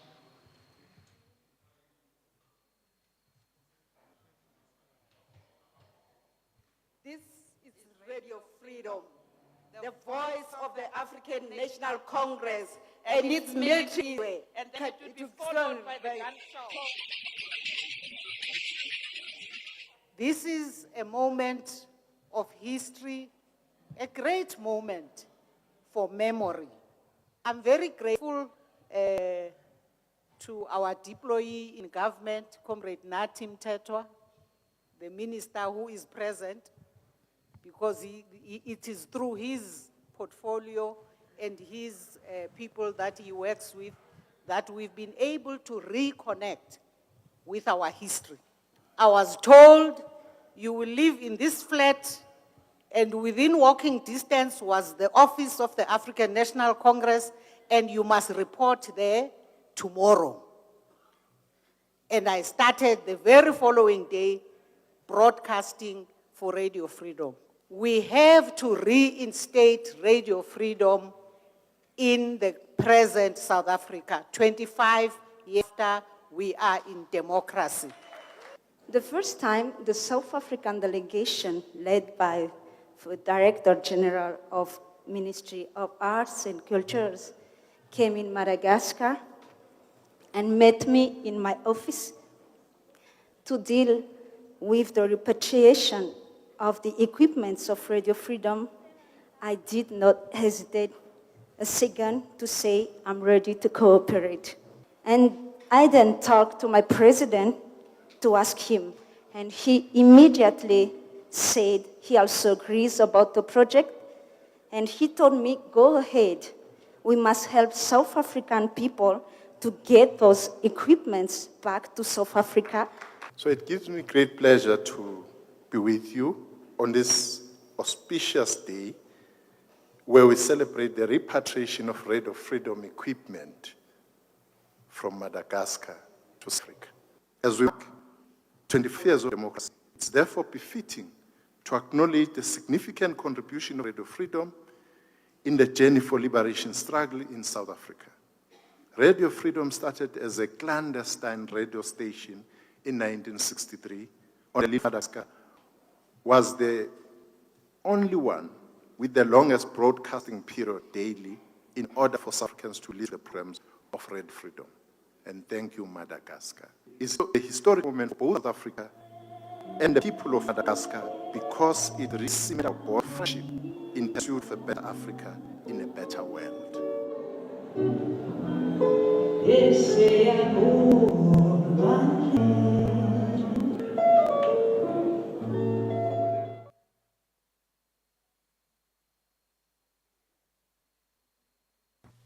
Solomoni,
Dear sisters, daughters, and comrades, our struggle in this year of women suffered some remarkable setbacks.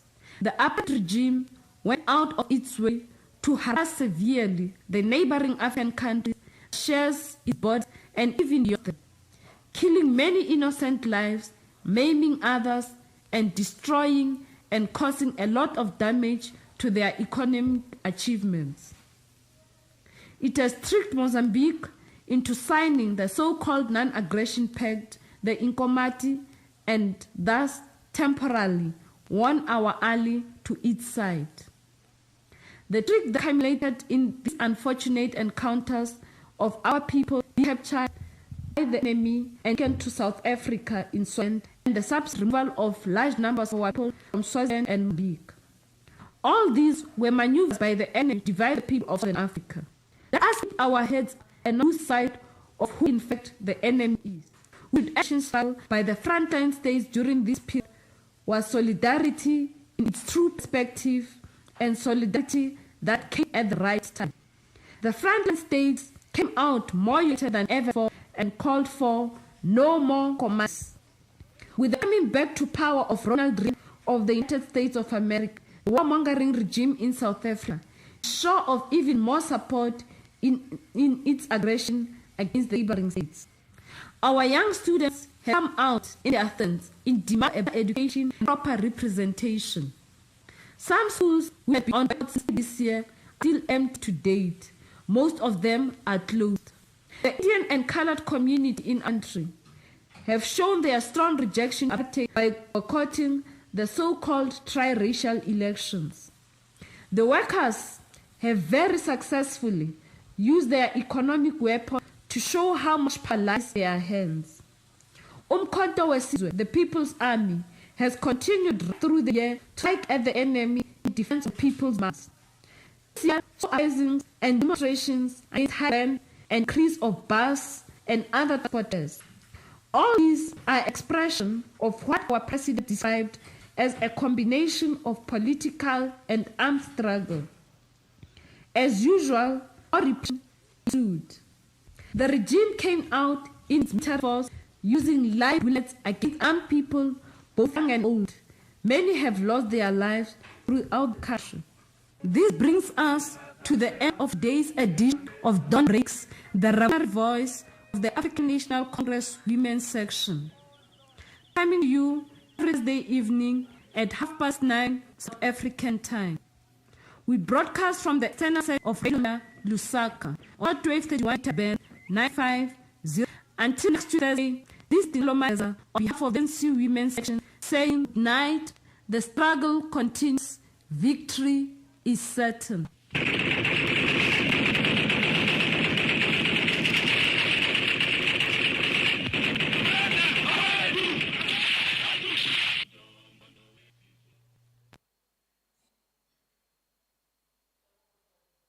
This is Radio Freedom, the voice of African National Congress, and its military wing, Umkhonto weSizwe.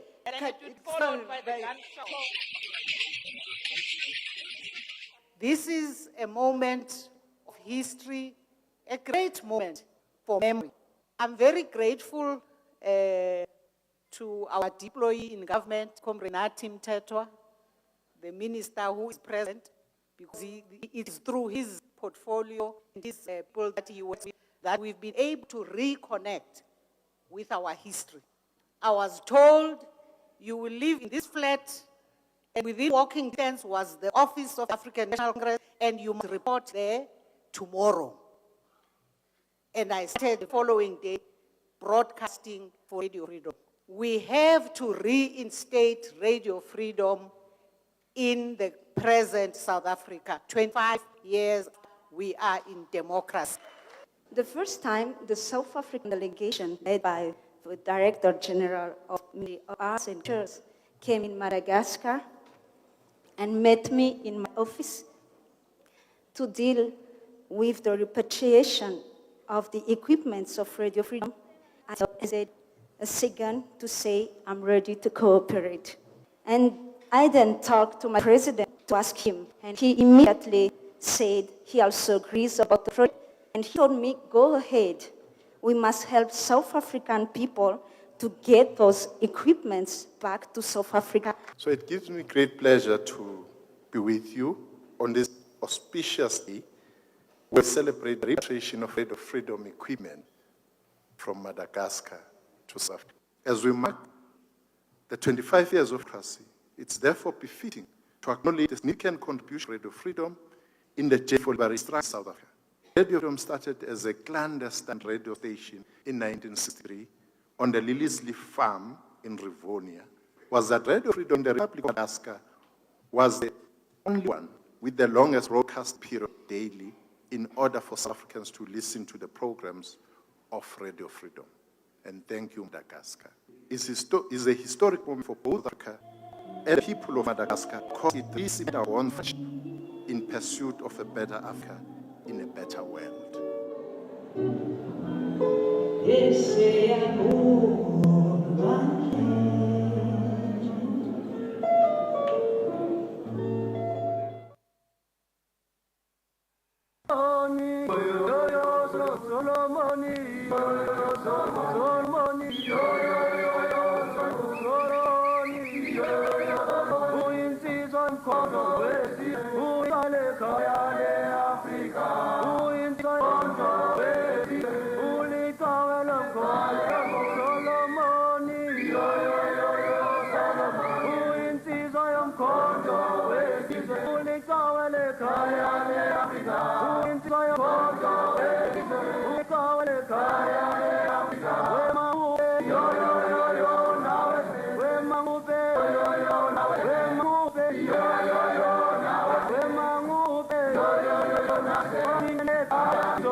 Dear sisters, Dot and Corey, our struggle in this year of the women suffered some remarkable setbacks.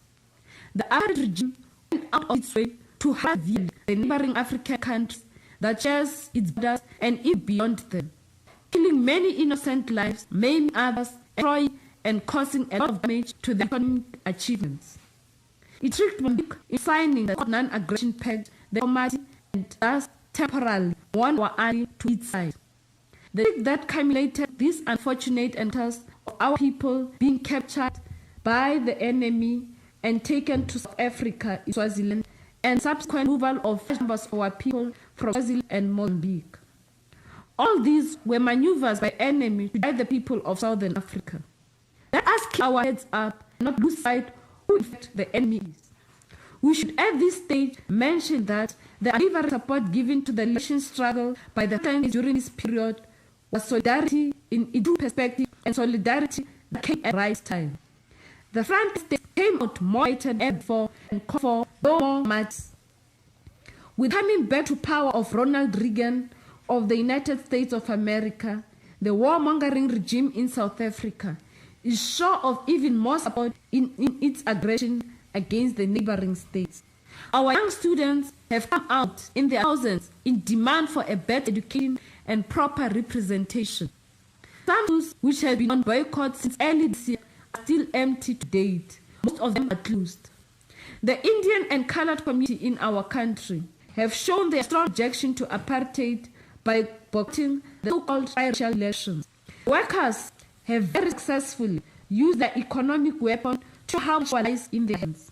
Umkhonto wesizwe, the People's Army, has continued right through the year to strike at the enemy in defense of the people's demands.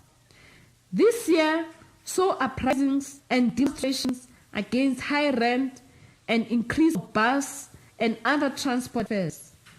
All these an expression of what our president described as a combination of political and armed struggle.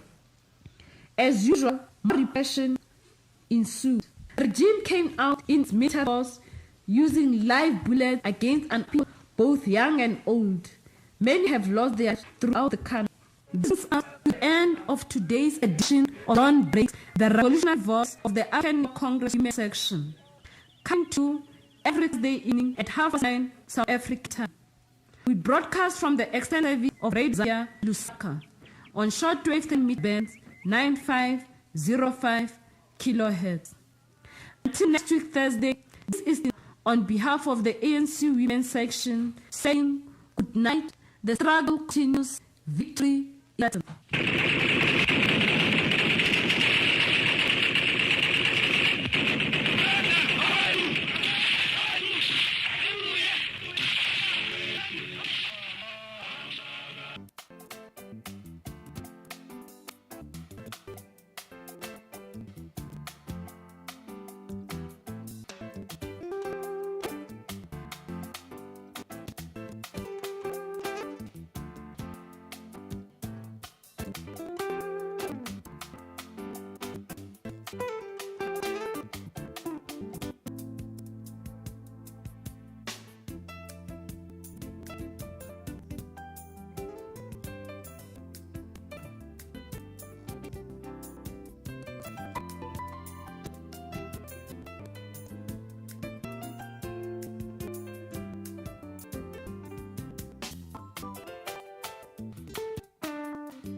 Yeah, true.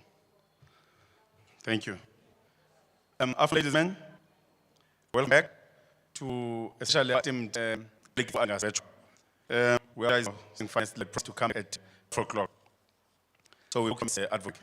My name is John Kokwanaga, and I will moderate this session. Before I introduce the speakers and the sub-team, I invite Dr. Achar to do a short presentation our table pin. Achar.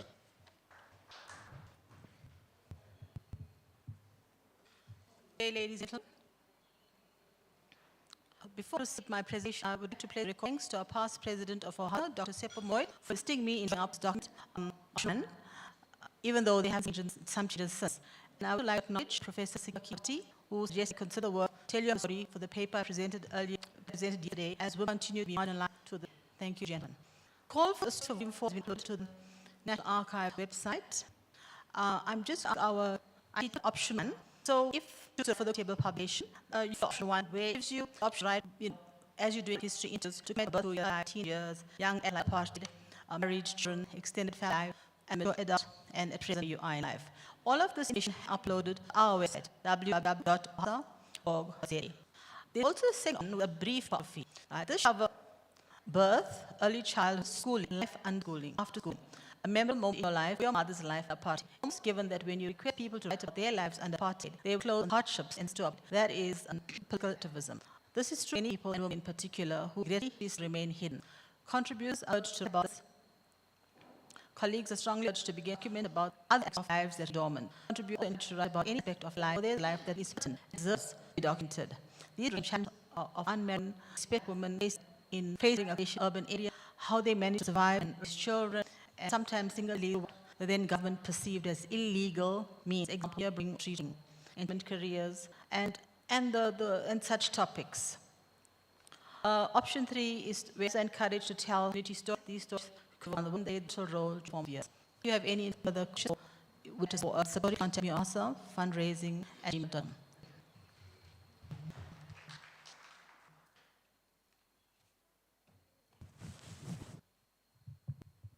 The third one will be Madame Ya Ashantewa Ngidi, who is an Africologist studying and researching. I would like at this point to invite our first speaker, Dr. Serute. Thank you.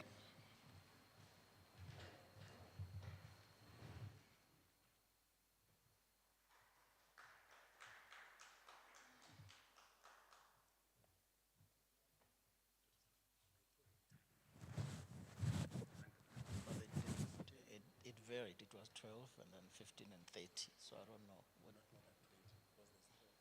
Okay. Thank you very much. I have my slide. So I should be looking here. Okay. It's fine. Okay, good. Okay. Thank you very much, colleagues, and thank you very much for, it wasn't an invitation from OHASA. We actually, well, OHASA invited 2 of my social cohesion advocates who will be coming after me to make short presentations in terms of their work, also in terms of how they relate to their department. So I then had to take this opportunity to ask for a slot to come here to share with you the Social Cohesion and Nation Building Program of the Department of Sport, Arts and Culture, because what they will be talking about will specifically relate to the mandate of the department, which is on social cohesion.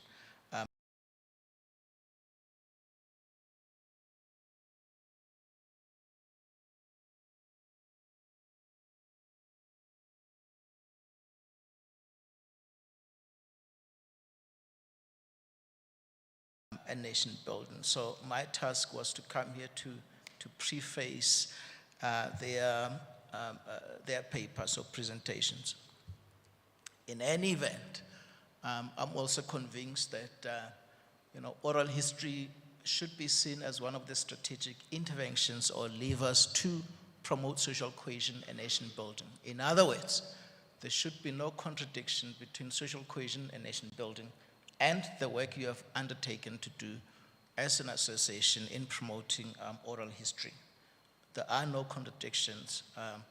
In fact, the two complement one another. So that's why I thought it would be important that I come here to share a few words with you regarding the social cohesion nation building program. Slide.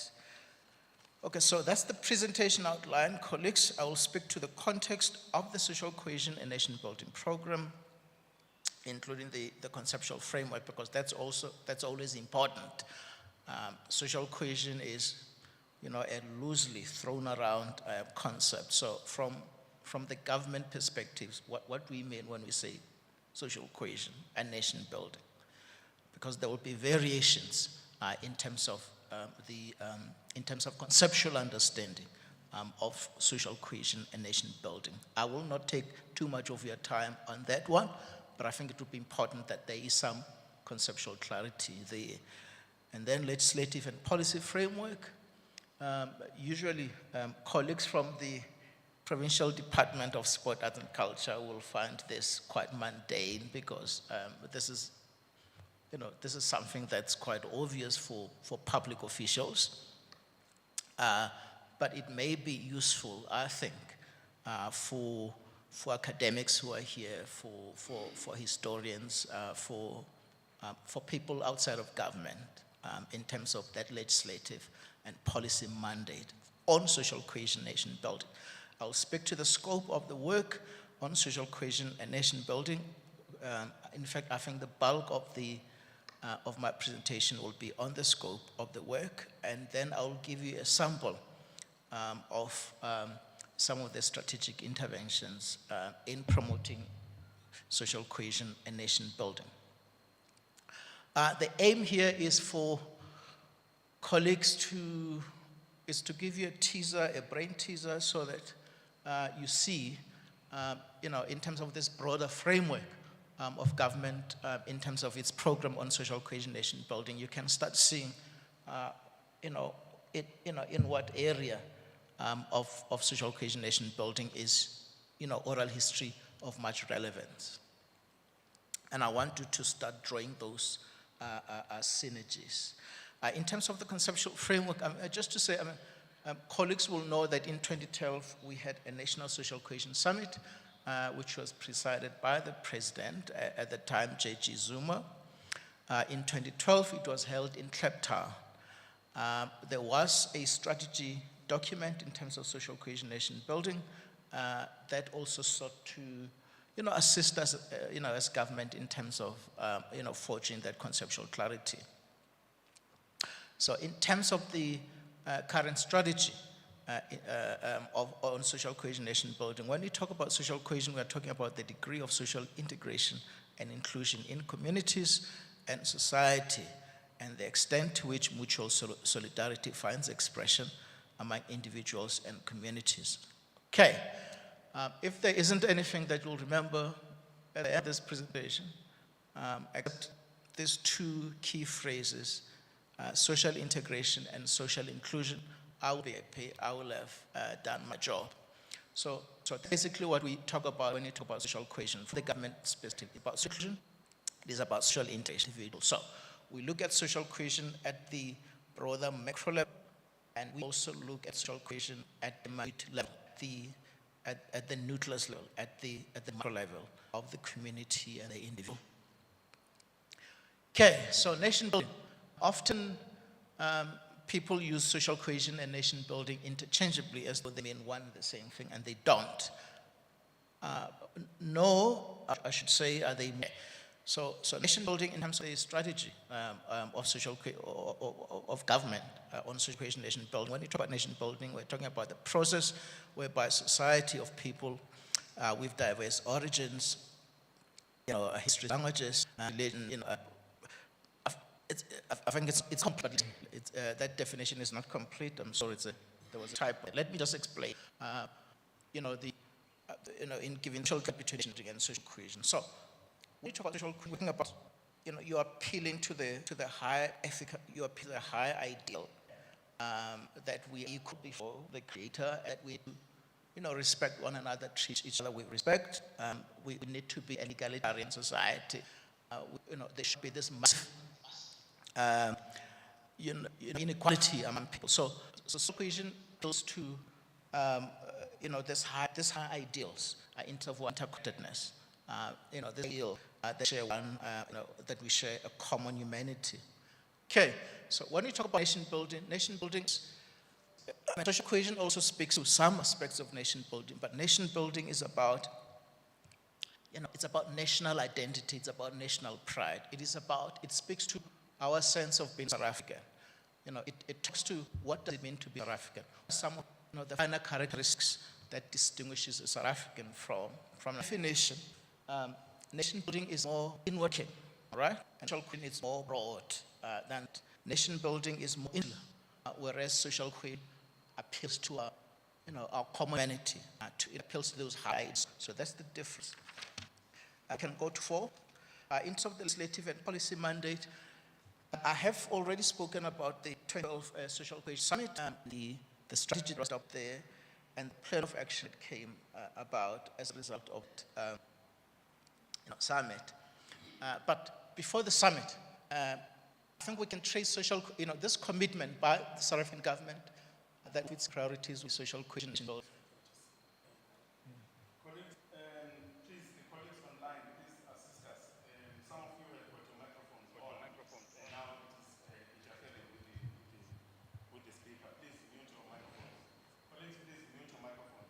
Yeah, it's better now as well. It's dipping low. Okay, sorry about that. So, in terms of the legislative and policy framework, colleagues will know that the much, even before the Constitution, even before we know that the mass democratic movement, especially with the old discussion on the national question, this were also about social cohesion and nation building. Old different papers, Jordan time, Kara Asmal, people, the mass democratic movement were engaged in this discussion in terms of, at that point when South Africa will become liberated, what kind of society should South Africa be?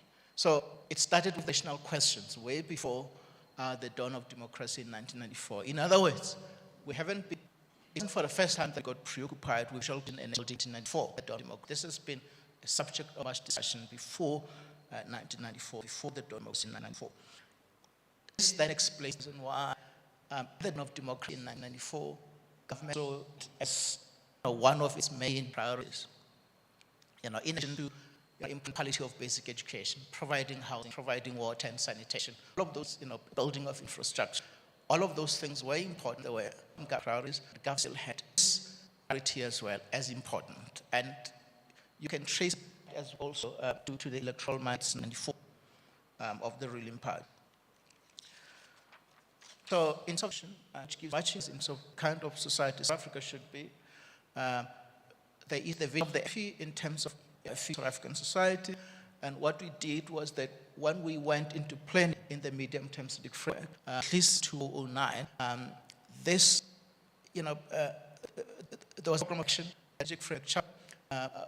The medium-term strategic framework was to show that social cohesion and nation building is a chapter of that medium-term strategic framework. So there's a program of action comes after that, and practicing a parallel experience to that chapter of the medium-term framework. So we had a plan of action. We can move to just briefly, I'd like to speak the scope of social cohesion building work. One of the disclaimers that I need to make is that the weakness with the current program of action on social cohesion nation building is that it only speaks to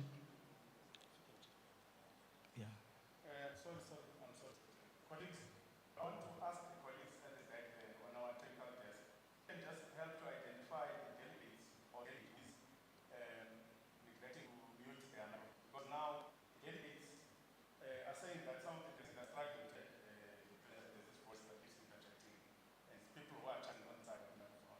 So can you identify, just be sure that we can reach out to them to see.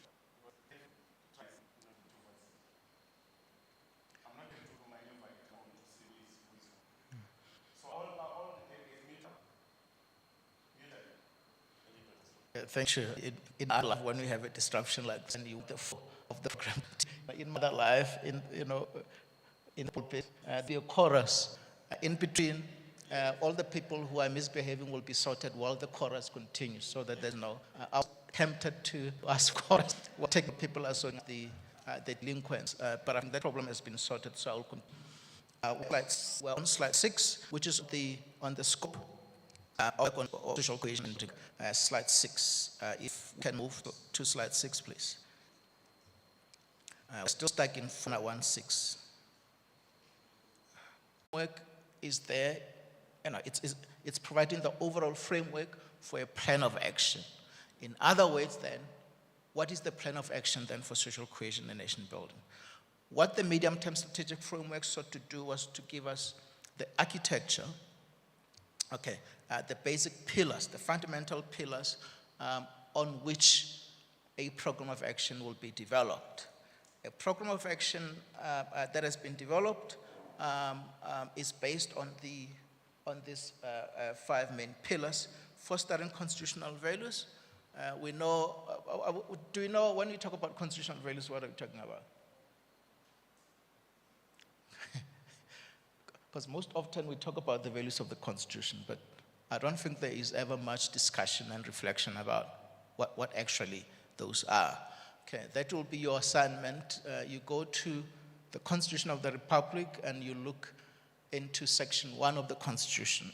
It's very specific in terms of what those values of the Constitution are: non-racialism, non-sexism, democracy, equality, the kind of state South Africa should be, an open and accountable state. All of those are in section 1 of the Constitution.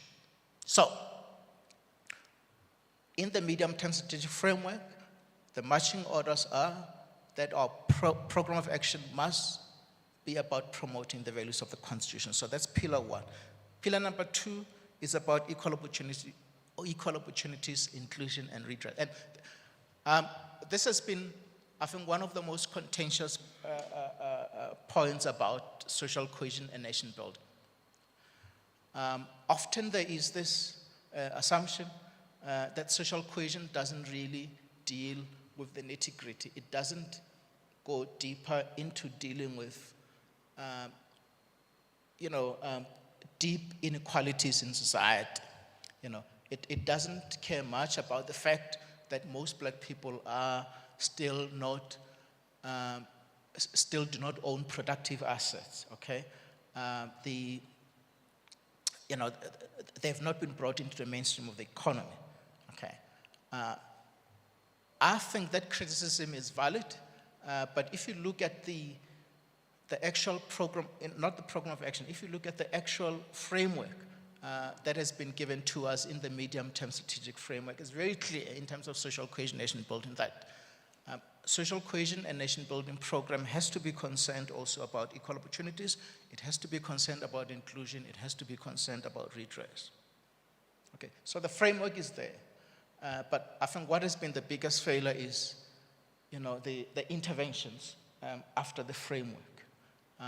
We have been very hesitant to make bold, impactful, policy decisions that will ensure that black people are brought into the mainstream of the economy, that they own productive assets, that they have land, that we reduce, socio-historical inequalities in society. So the framework is there, but the decision-making hasn't been that bold in making sure that we deal with deep divisions and inequality in society.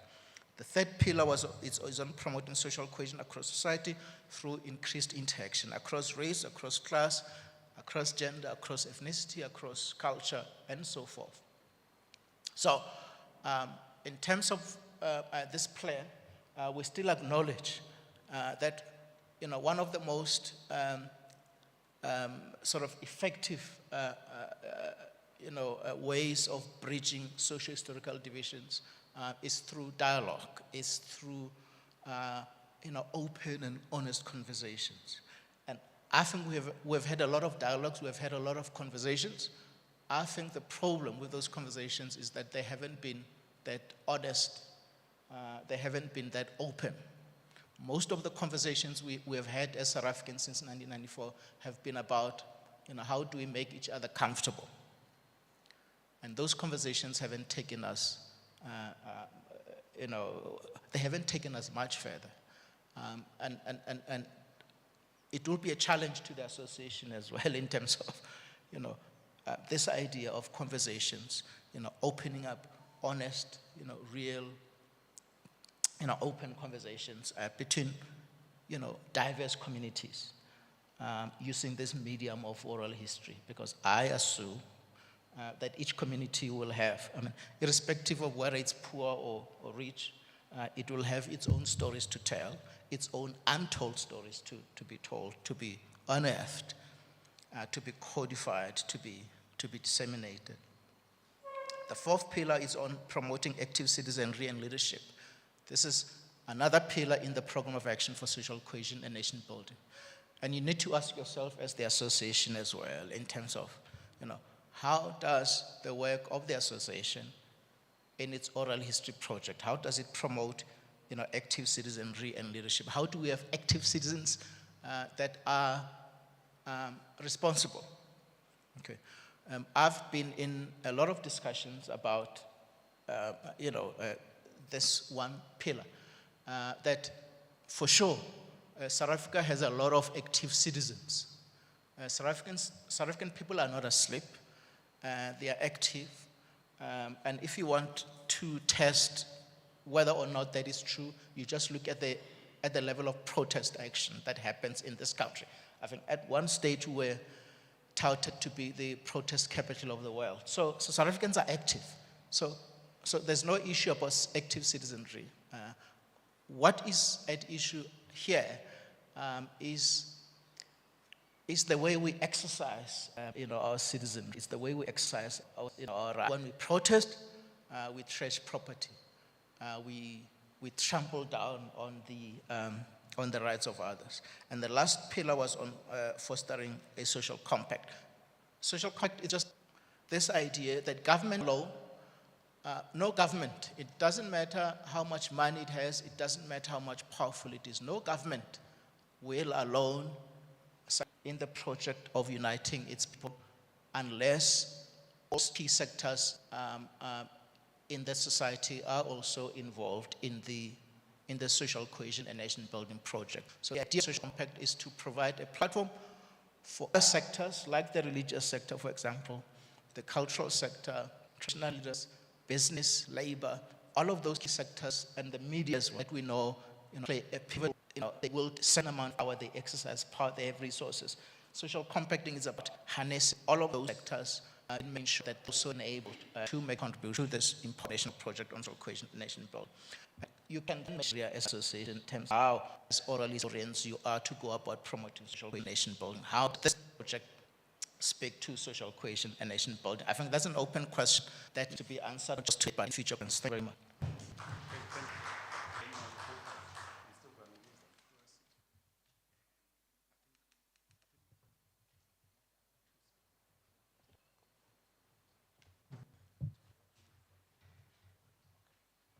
Thank you, colleagues. I'm now going to invite that pretty much longer. So there's a few more that was rooted into. We must try to also request this information so that we can read further on our own time. Because of time, it was very important that we get the presentation to that. So we have now this word preparation and the same social cultural traditions, history, technological revolutions, and pandemics in society. So up now, next is Dr. Rajendran Ravenda, whose topic is the relevance of orality of IT studies in the quest, prospects, and full existence of all Africans. As I said, Dr. Ravenda is Executive Director in Social Cohesion.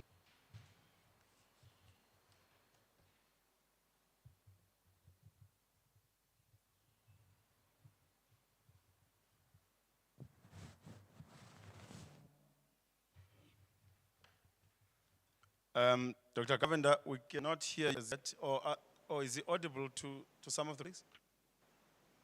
Can you hear him, technical department? Dr. Kavenda, I just want to test you. Yes. Okay, thank you, Dr. Kameda. Over to Okay, now. thank you so much. You have 20 minutes. Thank you so much. Okay, thank you so much. Thank you so much for giving me an opportunity to represent the social cohesion advocates on this particular conference. It is an absolute delight representing them, but I would like to apologize on behalf of the next speaker, who is also a social cohesion advocate, Ma Ashantiwe Mgidi, who had an urgent family commitment and she's unable to present. So I will be the last speaker probably for today. So I would like to once again give you the topic, the relevance of orality studies in a quest towards a prosperous and peaceful coexistence for all South Africans. Now, as we know, that South Africa is blessed with a unique composition of cultural groups, each one of them having their own distinctive cultural identity. Together, they form part of a powerful and colorful tapestry demonstrating how different communities can coexist side by side in a panoramic South African society. In this order of day, in the not too distant past, and which exist even today, can also be avoided. It is very important for people to learn to understand the cultural practices of different communities. This will assist in healing the wounds of the past and contribute towards nation building. The white paper on arts and culture and heritage has this to say, that arts and culture may play a healing role promoting reconciliation. Our approach to culture is premised on international standards in which culture is understood as an important component of national life, which enhances freedom. Culture should not be used as a mechanism of exclusion, a barrier between people, nor should cultural practices be reduced to ethnic or religious chauvinism. There are very limited existing formal structures for living culture in South Africa. Museum anthropologists have recorded oral histories and information on living culture and customs for many years by university researchers and by some archivists, which include sound and videotapes as well as documents. While their work is important, it is necessary to have an insider perspective in order to have a deep understanding of indigenous languages and cultures. As a result, some information has become distorted in translation and the recording process. Following the pioneering work of Bansina, 1965, it has become an accepted convention that oral sources can be regarded as adequate material for history in much the same way as written sources. They need to participate freely in their cultural, religious, and linguistic endeavors. The Bill of Rights of the Constitution of South Africa states, everyone has the right to use the language and to participate in the cultural life of his or her own choice, paragraph 30. Furthermore, the creation of the Commission for the Protection of Cultural, Religious and Linguistic Communities, the CRL Commission in 1997, have provided further guarantees for communities to practice their religion, cultures and languages without any interference. The South African society is becoming more and more vocal when it comes to the preservation of their cultural identity. The sentiment of the people were expressed in an article that appeared in the Daily News on the 19th of September 2007, page 3, which was entitled, Leave Us Alone. This was a resounding message from African communities who oppose government and civil society groups that have interfered in their cultural practices at a public consultation forum for the Heritage Transformation Charter held in Durban on 18th September 2007. The community said they do not appreciate outsiders dictate how their rituals should be practiced when they do not understand the culture. At the same executive, Sanwa Bile Ontua said, heritage was viewed from many perspectives. But despite the diverse viewpoints we represent, we are all here to explore the potential of heritage in our endeavor to transform the inherited racially skewed South African socio-political landscape. It needs to be borne in mind, dear colleagues, that Africa is going through a tremendous and rapid change. Many individuals are becoming increasingly detached from the corpus of their tribal and traditional beliefs, concepts, and practices. On the other hand, These concepts have not been, nor are they likely to be wiped out immediately by these modern changes. In a comment made by Rasna Wara in the Mail and Guardian on 3rd April 2007, and I quote, according to Google, language is more than just means of communication. It is the essence of our being, the very core of our space and time, the basis of our dreams. You erase people's language, you erase their memories. Different practices and beliefs can be attributed to the cultural and linguistic, cultural and geographic environment where they have been sprouted. Dagenar in 1990 argues that although a democratic culture protects cultural diversity, it still promotes the crossing of boundaries. In order to accommodate this in our thinking, it is important that we do not view cultures in a static way as self-enclosed wholes, but in a dynamic way as resources of values which can enrich a society. Many scholars over the years have been working with concepts such as orality, or the concept of orality have opened new doors for the appreciation and understanding of human behavior and culture. Missionaries, anthropologists, and other researchers have gathered vital information and material from various parts of the world. This material, which includes text of poems, songs, etc., if properly analyzed, can provide valuable information to the oral tradition of a specific society. The morals, values, and teaching illustrated in the Indian epic, the Ramayana, in its written form, have had little effect to the vast majorities of Hindus throughout the world. However, reenacted in a television series and subsequently in live performances, it initiated much interest. This had a remarkable impact on new questions being asked and a greater interest and demand for answers, especially amongst the youth. Indigenous knowledge system creativity is a very complex process involving much research before conclusions can be drawn. From research undertaken by many scholars, it appears that oral activities are taken very lightly. There is an oversimplification of something that is very complex. There is a tendency for scholars to attach much more importance to written information as authoritative data, calling for more investigation and research. Oral processes do not attract the same responses. Details such as composition, social function, audience response, etc. are the result of detailed research and be treated accordingly.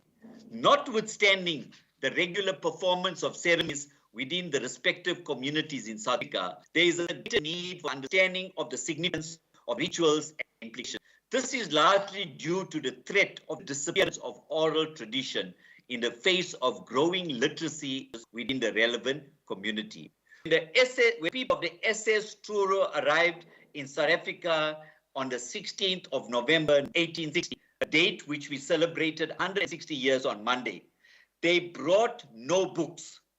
Those who commissioned the SS Truro, the ship that brought the indentured Indians, arrived with the oldest reference library in the world, and that is their memory.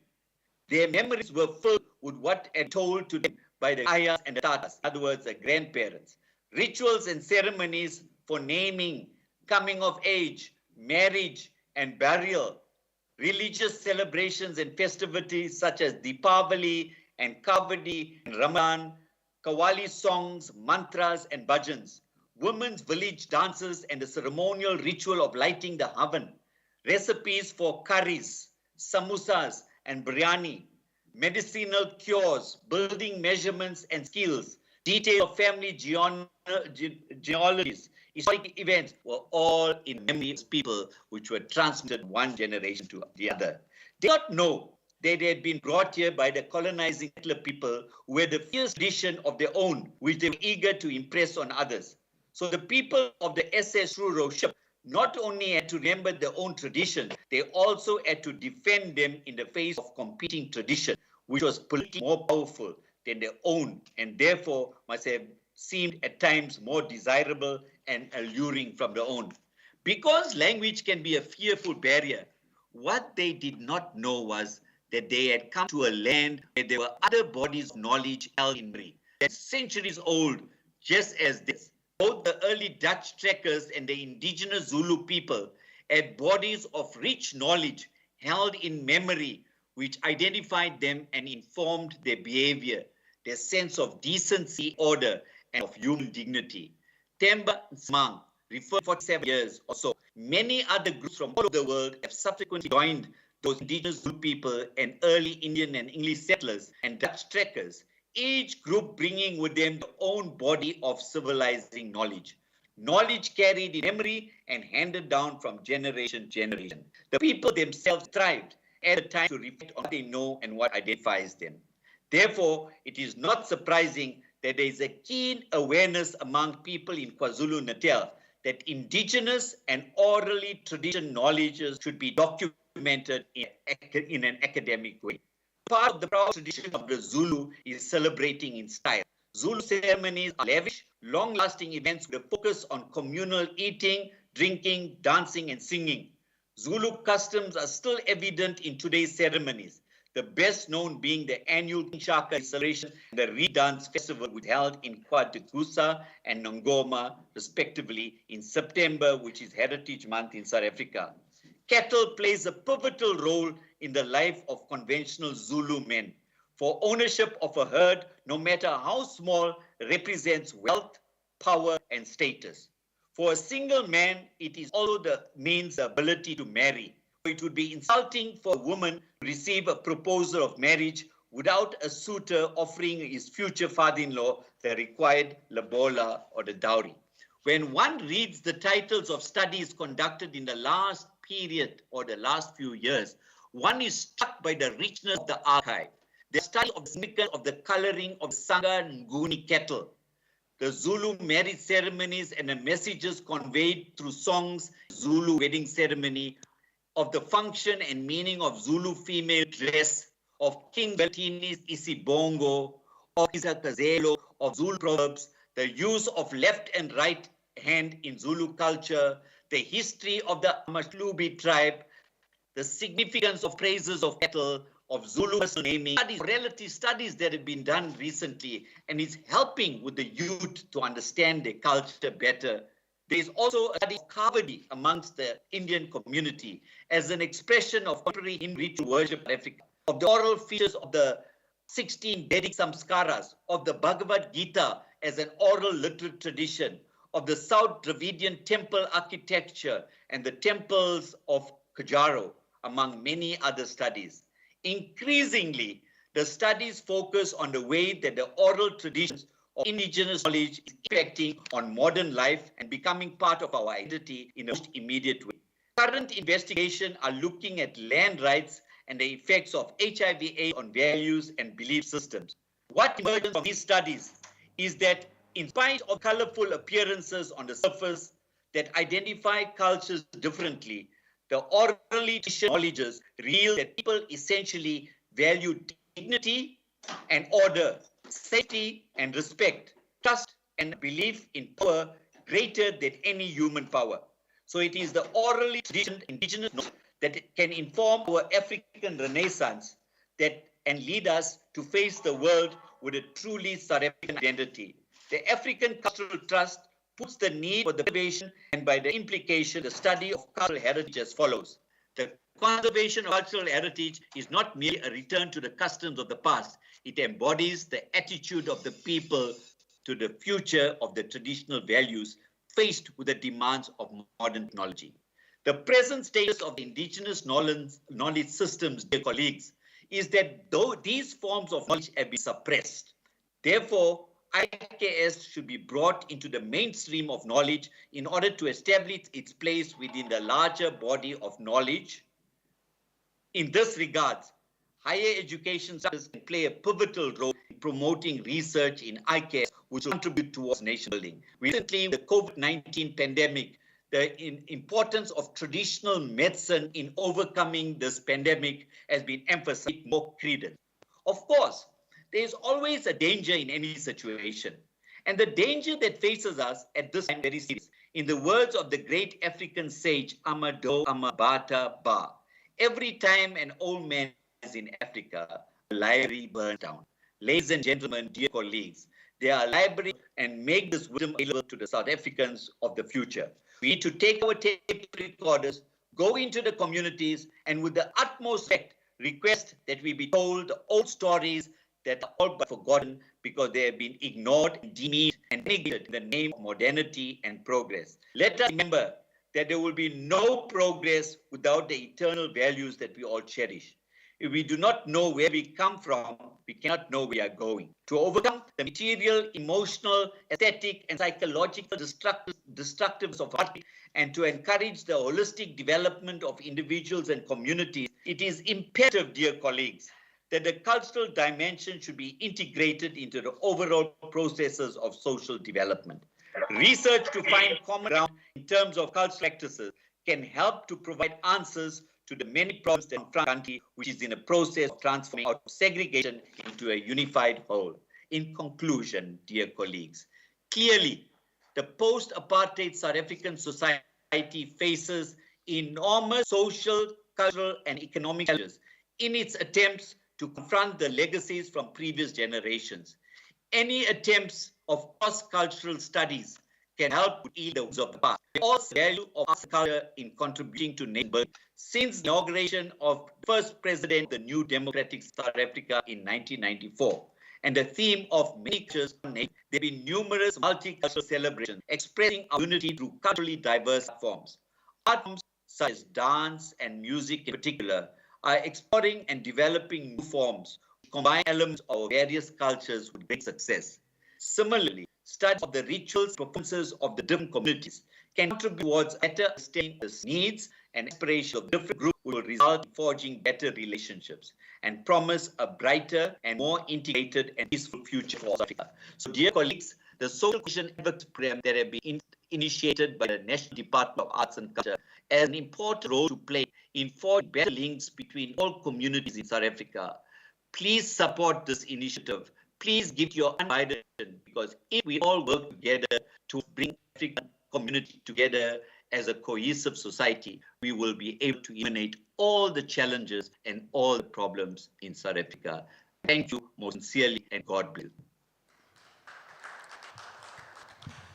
Thank you, Dr.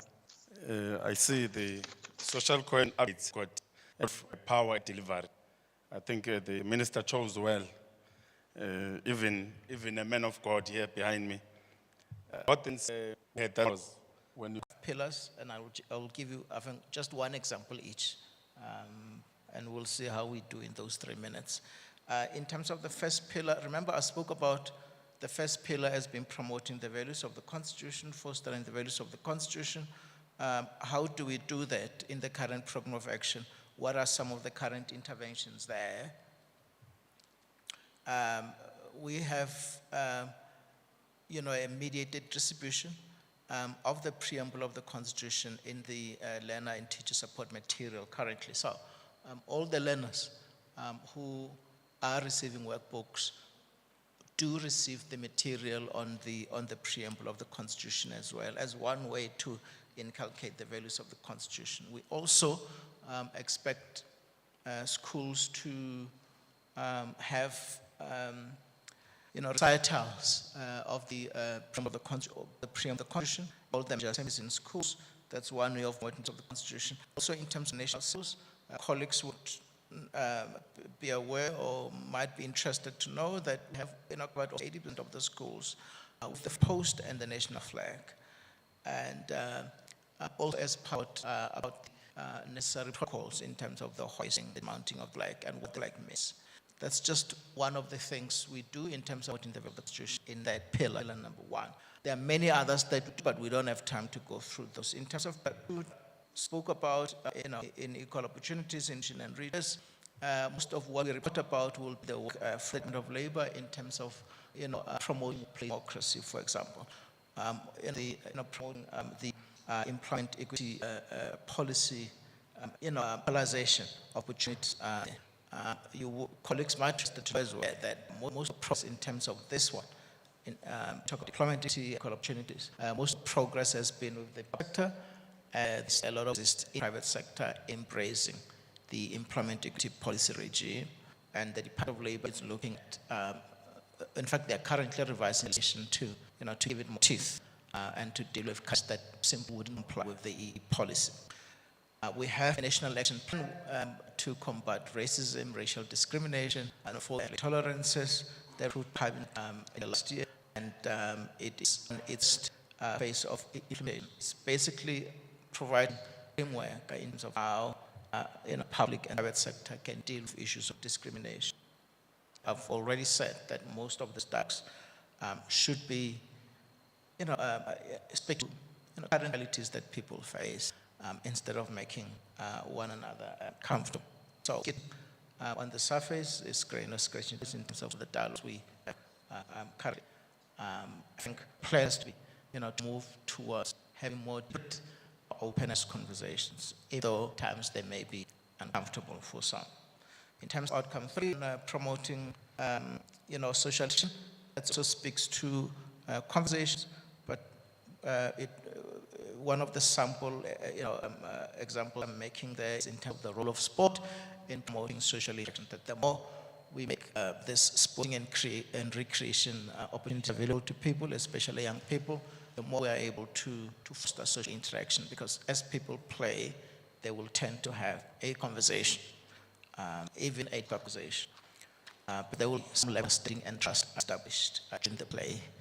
In terms of sub-outcome 4, promoting citizen leadership, sample the work of IEC, for example, in terms of their voter education, in terms of their, that they do in promoting democracy. We show that only is responsible, that still remains an open question, and I think an urgent task to all of us. Pillar number 5 was on social compact. It's not on the slide. I've spoken about it in terms of how important it is to involve key sectors of society in promoting social action, so that that is only a concern of government. I will pause there, Chair.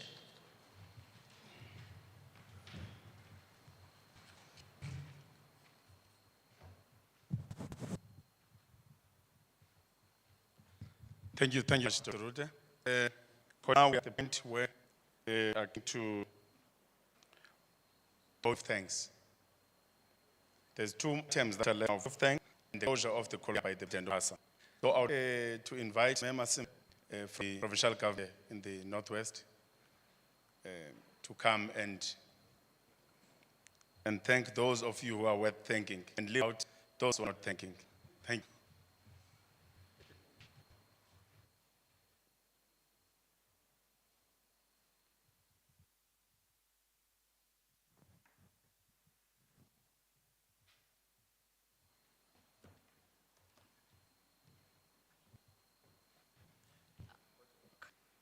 Thank you. In this program, we want to moderators, to colleagues that's still with us here, and to us live online. Allow me the vote of thanks on behalf of the North Department Arts, Culture, Sports and Recreation. Let us our gratitude to May Twaele. She's not in today, but she joined us yesterday, for welcoming us to Bujanala, the Platinum District. May Twaele, she was introduced as the administrator in the Bujanala District. We say thanks to May Twaele. Of course, Ohasa, you brought us here. Prof, thanks to you and your team. I would say the pandemic brought a shock, and it definitely could have shook us. For a moment, we thought we were not going to do this, but with your persistence as the organization, as an association, you made it possible. And I'm sure we have to be grateful for that. Northwest, for a moment, we thought we are going to see the year pass, which is, if it's just me, it was one of us, it was not ever. We didn't see several months. They were in a very short year. We were able to see these 2 days, and they were being dealing the way it has been. We thank, of course, the speakers. The OASA went to organize this, was able to get people that were prepared to say, we will do support, you will be able to put into and will deliver. Under the new norm, other people put out, not know what to expect. Oh my God, I'm going to do. Who's going to listen to me, what's going on? It was definitely new normal, and probably we are really making history. As you are making history, ASA in partnership with us is the province. We have to also thank the technical team here, Advocate Department Sports and Culture. The wetness in this have to thank them. Without them, could have been, it's all of together we do it better, and we can go South Africa. He just talked about the issue of we came to this venue to divide the audience that will be a venue, audience that follow the online. We know how organizers, it was a bit of a show, but we people that would do the logistics. We had to find venue will be responsible. We have to find the service will actually became possible. One lesson that from had been there, we are in a venue called Tabla here. The Queens were able to provide us that we hired, but it was not them. It just showed that the recurring pandemic, everybody started to work under a new normal, doing differently. We were able to source this technical support that we require to live stream. And I'm sure we have our technicians. I'm sure they understood that never done before. They could be technical. To me, there was we go completely dead. The technical glitches we were able to cover and probably all from this experience. In terms of logistics, we had different teams that were working here. We've got venues, we've got technical areas, we've got this office. So, being under COVID-19, we really want a team that also make sure that we remain safe, bring period, each time people come, deciding. So all those things to do organizing of logistics, and we want to thank with the logistics. Yesterday, it was with the station. So we think that the communication ability within this conference is done. So our working team, we really want you. It was also at comments, being a department, both of us, the department head, also be taking care of the artists. We generally did possible that we and we also have to look at in the phase that the country is covering, and artists will have to recover. And we are thankful that we're able to get a few opportunities. But important to join there. I don't want to forget by the beautiful Philo. She did a wonderful job. I just want to also pass gratitude to all the moderators, not only the moderator of today. In the past 2 days, we had people that were moderating groups. Thank you very much. Asa, then we have learned from the speakers, different that it's not for just a program, other places, because the program is with all of us that have got any education it's an opportunity for us to ensure that history that was captured is captured. So much that we have from the different cases. So what is left for us the process is we do actually now get it recorded, now get really our history in the archives, it is preserved. I think.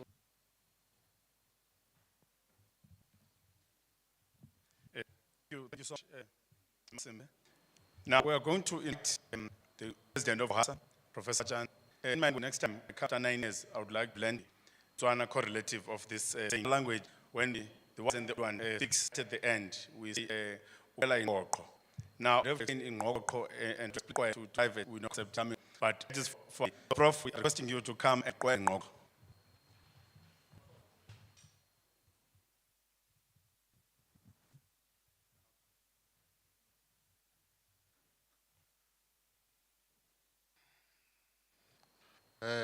Just let me know. I know the masks are part of their own. When you see the television screen, they tend to hang one side of the ear, or they have a tendency of covering your face. Ladies and gentlemen, good afternoon. I want to extend greetings to everybody here and as well as those outside online. We have reached the end of the Colloquium. The end of our year. It's a very easy year. It is a shock event. The policy brought about by the pandemic, we discussed it in 2020 and people were aware of it in 2019. And by its description, it tells you are very late on this dialogue. It's not COVID 2020, COVID-19. And you only say it sometime in February. You can see the stasis in which we are, and therefore that we will surprised. The Industry Association worked out a strategic plan and never to be able to pull the asking forward. But put place a foot in order to advance this association and also lay the ground rules and also lay a foundation for those who come to us. So that whether our plans are sound or not, the earth is somewhere to gain from. When COVID came, everything came to stand still. And I want to assure you that appreciate what your members to contribute towards thinking through into the year 2020. As a writer, I've engaged with many journals, and I dealt with many editors. The annals and now still keen. COVID pass, they will find were appointed as sub-editors of that collection. It's given to us for 3 years, and I'm very hopeful that if we do it well, they can extend this service for a further 3 years. And the progress that we have made in terms of publication, albeit that we came very late on the bandwagon, is such that it's phenomenal. And as Christina Landman has already indicated, please, those who want to publish, make sure that you submit before the 1st of April. What does it mean? 1st of April would be all publications that go to 2021. Anything that comes after 1st of April will only consider for 2022. Therefore, if members submit papers as we have everything for 2021. What we had now, we could papers in June, July, we are not going to have. Because it's just specialized in the crisis. Next we will have crisis. I want to appreciate the work that was done by the various portfolios. Basically, the heads of the portfolios are the heads of the portfolio, not only national, but are the heads of the portfolios even in the provinces, wherever the portfolio exists, if not a structure. Therefore, those report to head, if you are in publicity like this, therefore, reports that we get, it basically have to be reports that come from the provinces up to the nation. It's work in progress. Appreciate with difficulty where we have notified our relationship with the depths of a constitution. Work is going on. We've had the improvement website, suggest the coffee publishing, 3 volumes already, and there's already been called for 4th volume. Please respond out. We have done the easiest thing for the rights to remove the print of your paper so that you're not paying for the paper, your own contribution. You just indicate your right story. If it's accepted, then you also qualify to get a booklet. Not just story. We also have traditionally do trade learners. This year we have been able to do that. We have not been able to do trade learners. We have not been able to come with a conference work.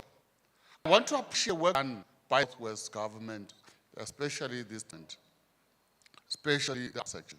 They've allowed OHASA to use them as a test logo for OHASA.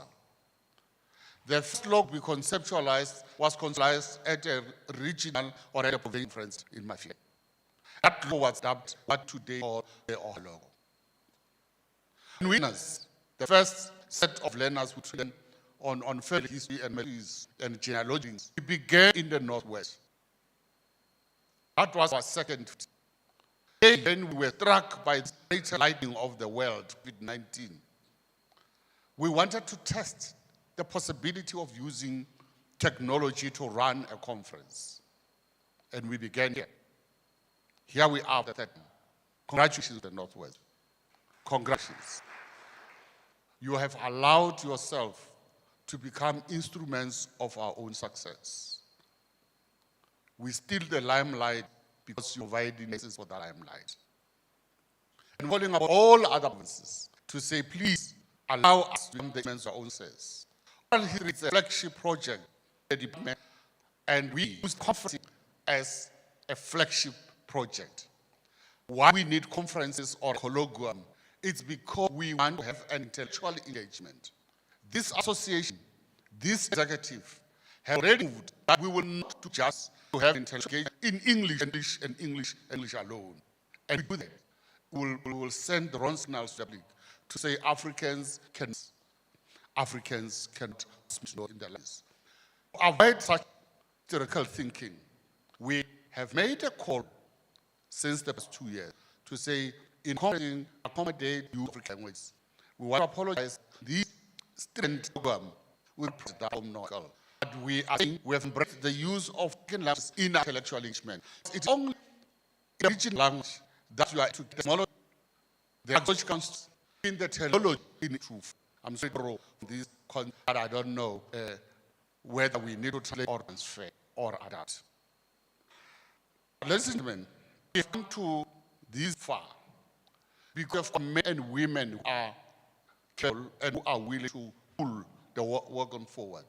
But we can look forward if we pay our membership fees. We are recognized that our membership fees, low as they are, 550 rand per annum for individual membership. But very limited members, however, have a challenge that people don't pay the membership in time.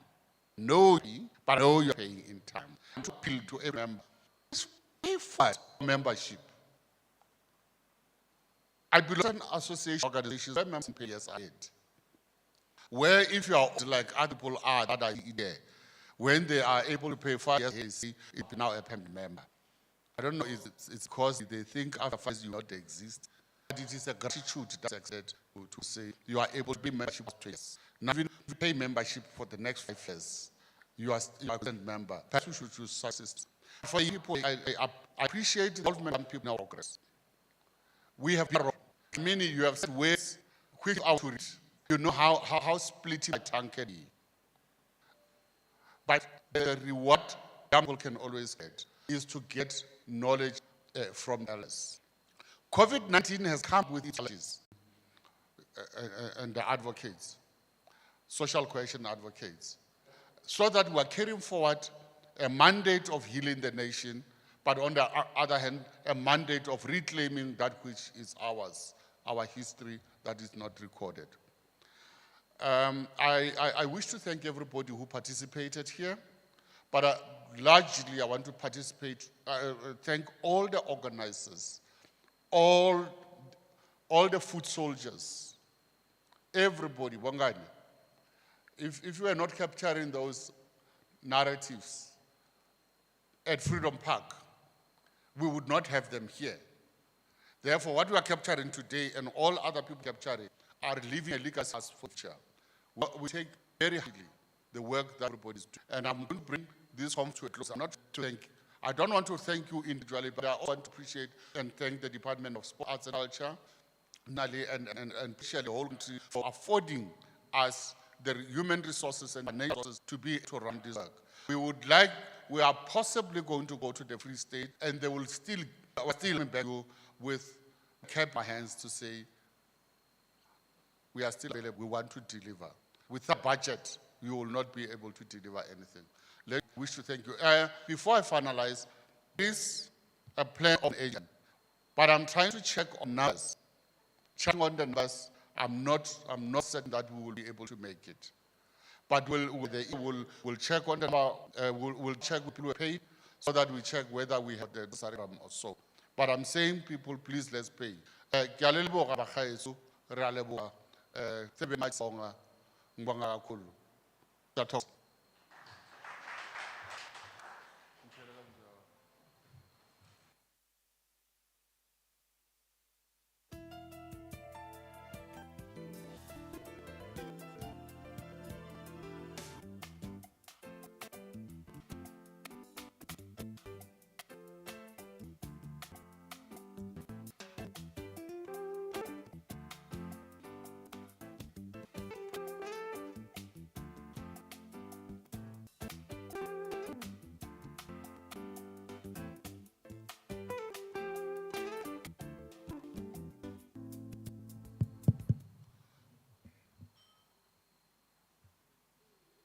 Masumanyana abo mutlu.